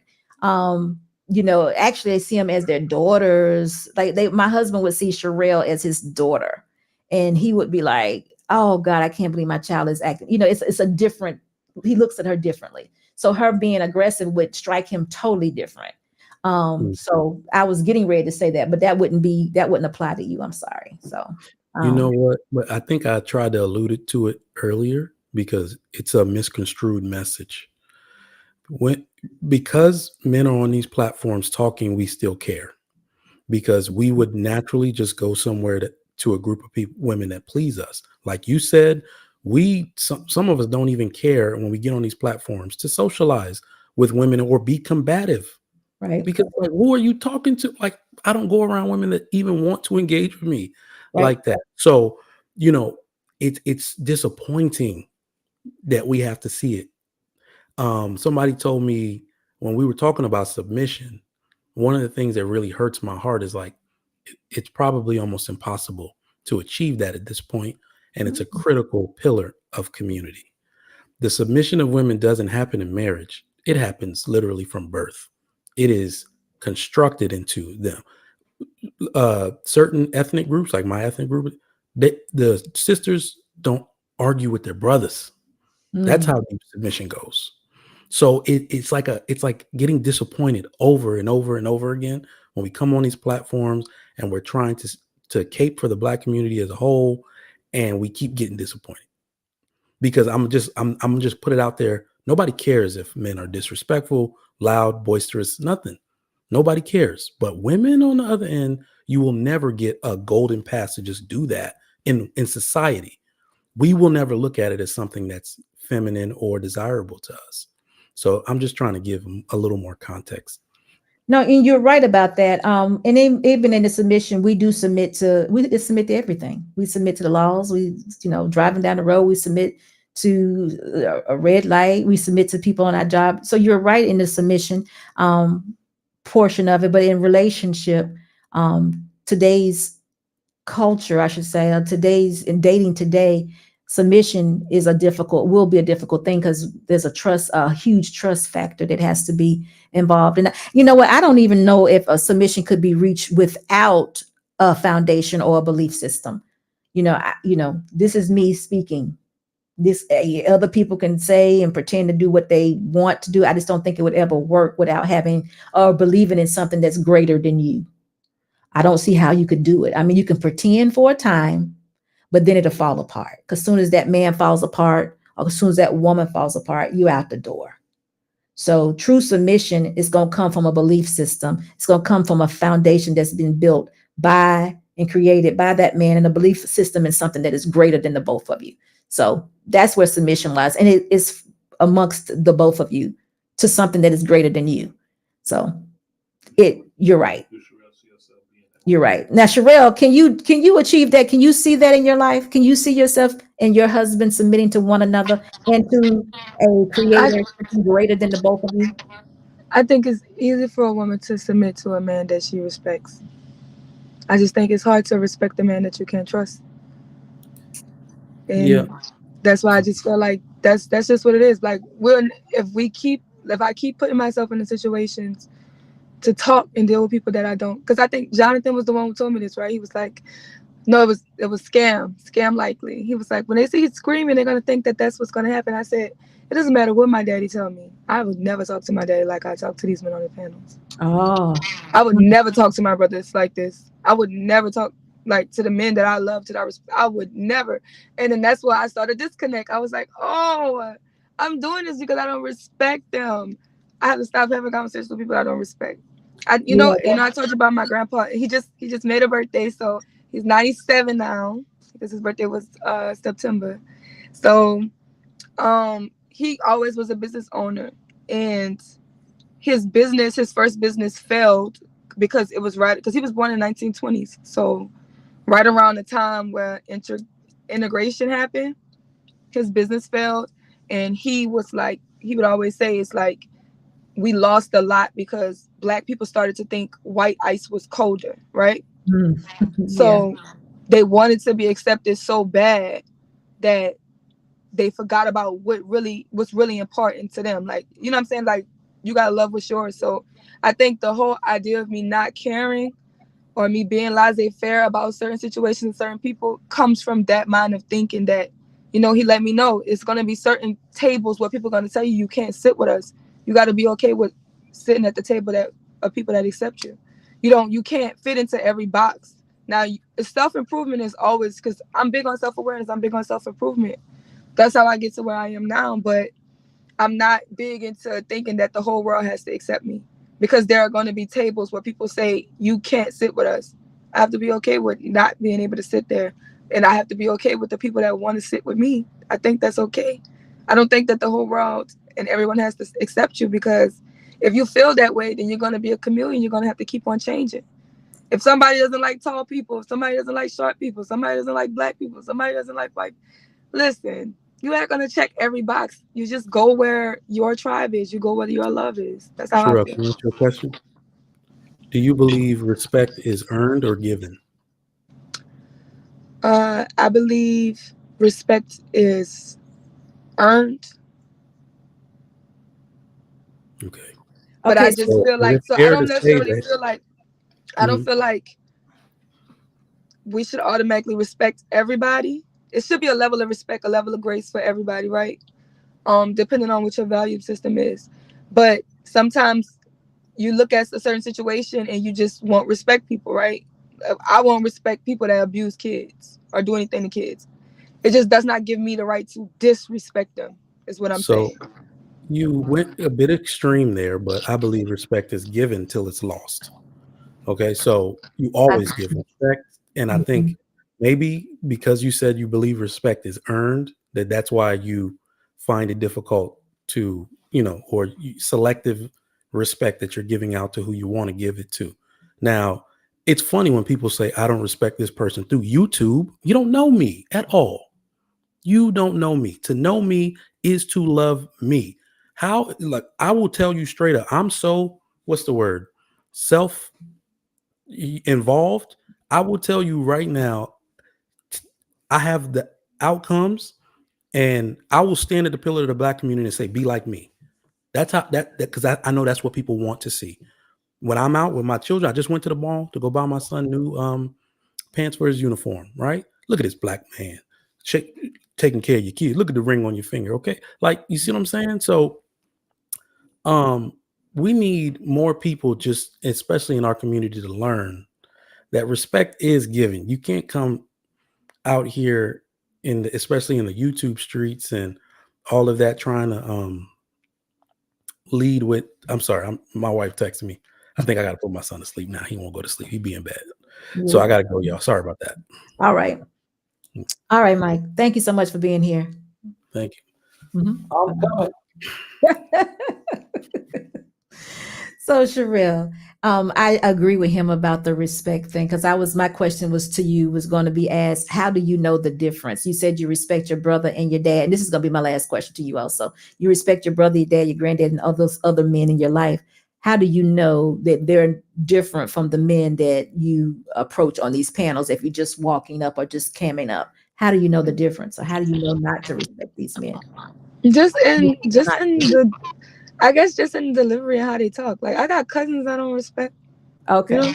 And me and my cousins are very contentious. And that's when people say, you wouldn't be like this if I was in your face. I'm like, yo, my cousins are monsters, but we just disagree on a lot of stuff. But they're like, all like 6'2", 6'3", 6'4", 6'5". So you got to imagine me screaming at a 6'5", 300-pounder because we disagree on something. But he's my, you know what I'm saying? He's my age. He's my 94. So we're at the same age. But I just feel like people can disagree with me. I'm okay with that. You disagree and you learn from it.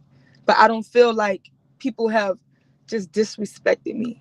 And there's certain men in this space that have disrespected other people, but they have never disrespected me, because I don't just come off as disrespectful to them. Being loud, I don't think is disrespectful. Telling me I'm wrong don't feel I'm disrespectful.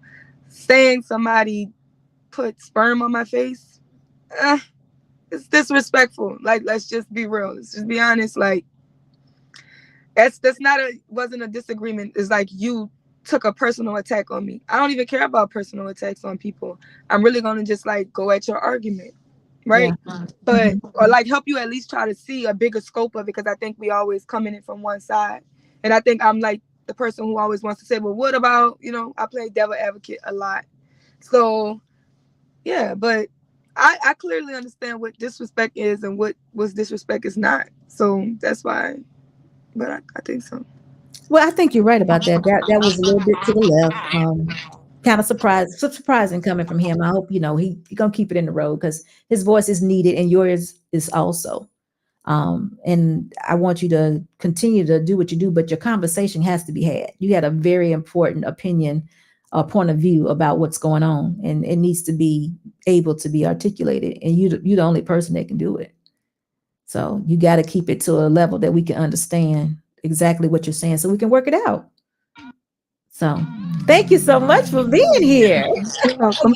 I learned how to figure out how to do the camera in the back now. I'm gonna try to start jamming up more. And I'm starting my channel for my birthday, so pull up on me if you can. I know. I can't believe your birthday is right after my After birthday. mine. My dad has the first, and then my brother is the first, and Third, then you're the second, I'm the third, and I have another sister on the fourth, and I have a brother on the sixth. So we like got the Oh first my and brother. So we're gonna party all October. Yes. So Brittany, Oh, so birthday. Sunday's your birthday. Sunday's mine. Yep. Okay, I'm gonna be here for your birthday. All right. Listen, thank you so much for being here. Either way, have a good night and be safe. Be safe. All right. Chat, y'all have been phenomenal tonight. Thank you so much for being here. Thank you for all your support, and you all will see me soon. Have a good night. Bye-bye. You want the love, I don't got it. You screaming, stay, please don't go. Don't think it's in me to listen to foe. It's so different with distance we roam into zones where nothing get heard anymore. I just wish I was home when I stepped through front door, but instead I'm alone and completely unsure. And even though you're screaming out with the best of intentions, I don't get it. Why do you always gotta ask me to stay? Why you always gotta go? Playing house, this ain't a home with your soul on the road. Say, why you always gotta go? Playing house, this ain't a home with your soul on the road. See, I've been lost in my thoughts, and my thoughts they too scared to usher off. Sorry, Mom, I just thought you were my world. Now you're not. And I'm just sitting, smoking, sloping in the days, cause my days ain't been the same since I drove your way. I remember the way you wrote letters in blue ink. You and me was in love. Think about what your crew think.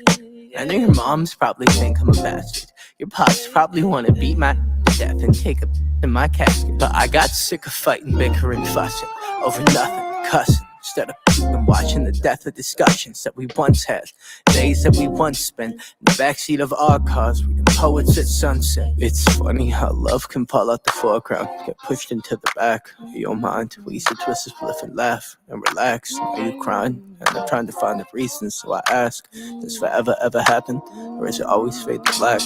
I can't stay. No, I always gotta go. Playing house, this ain't a home with my soul on the road. I can't stay. No, I always gotta go. Playing house, this ain't a home with my soul on the road.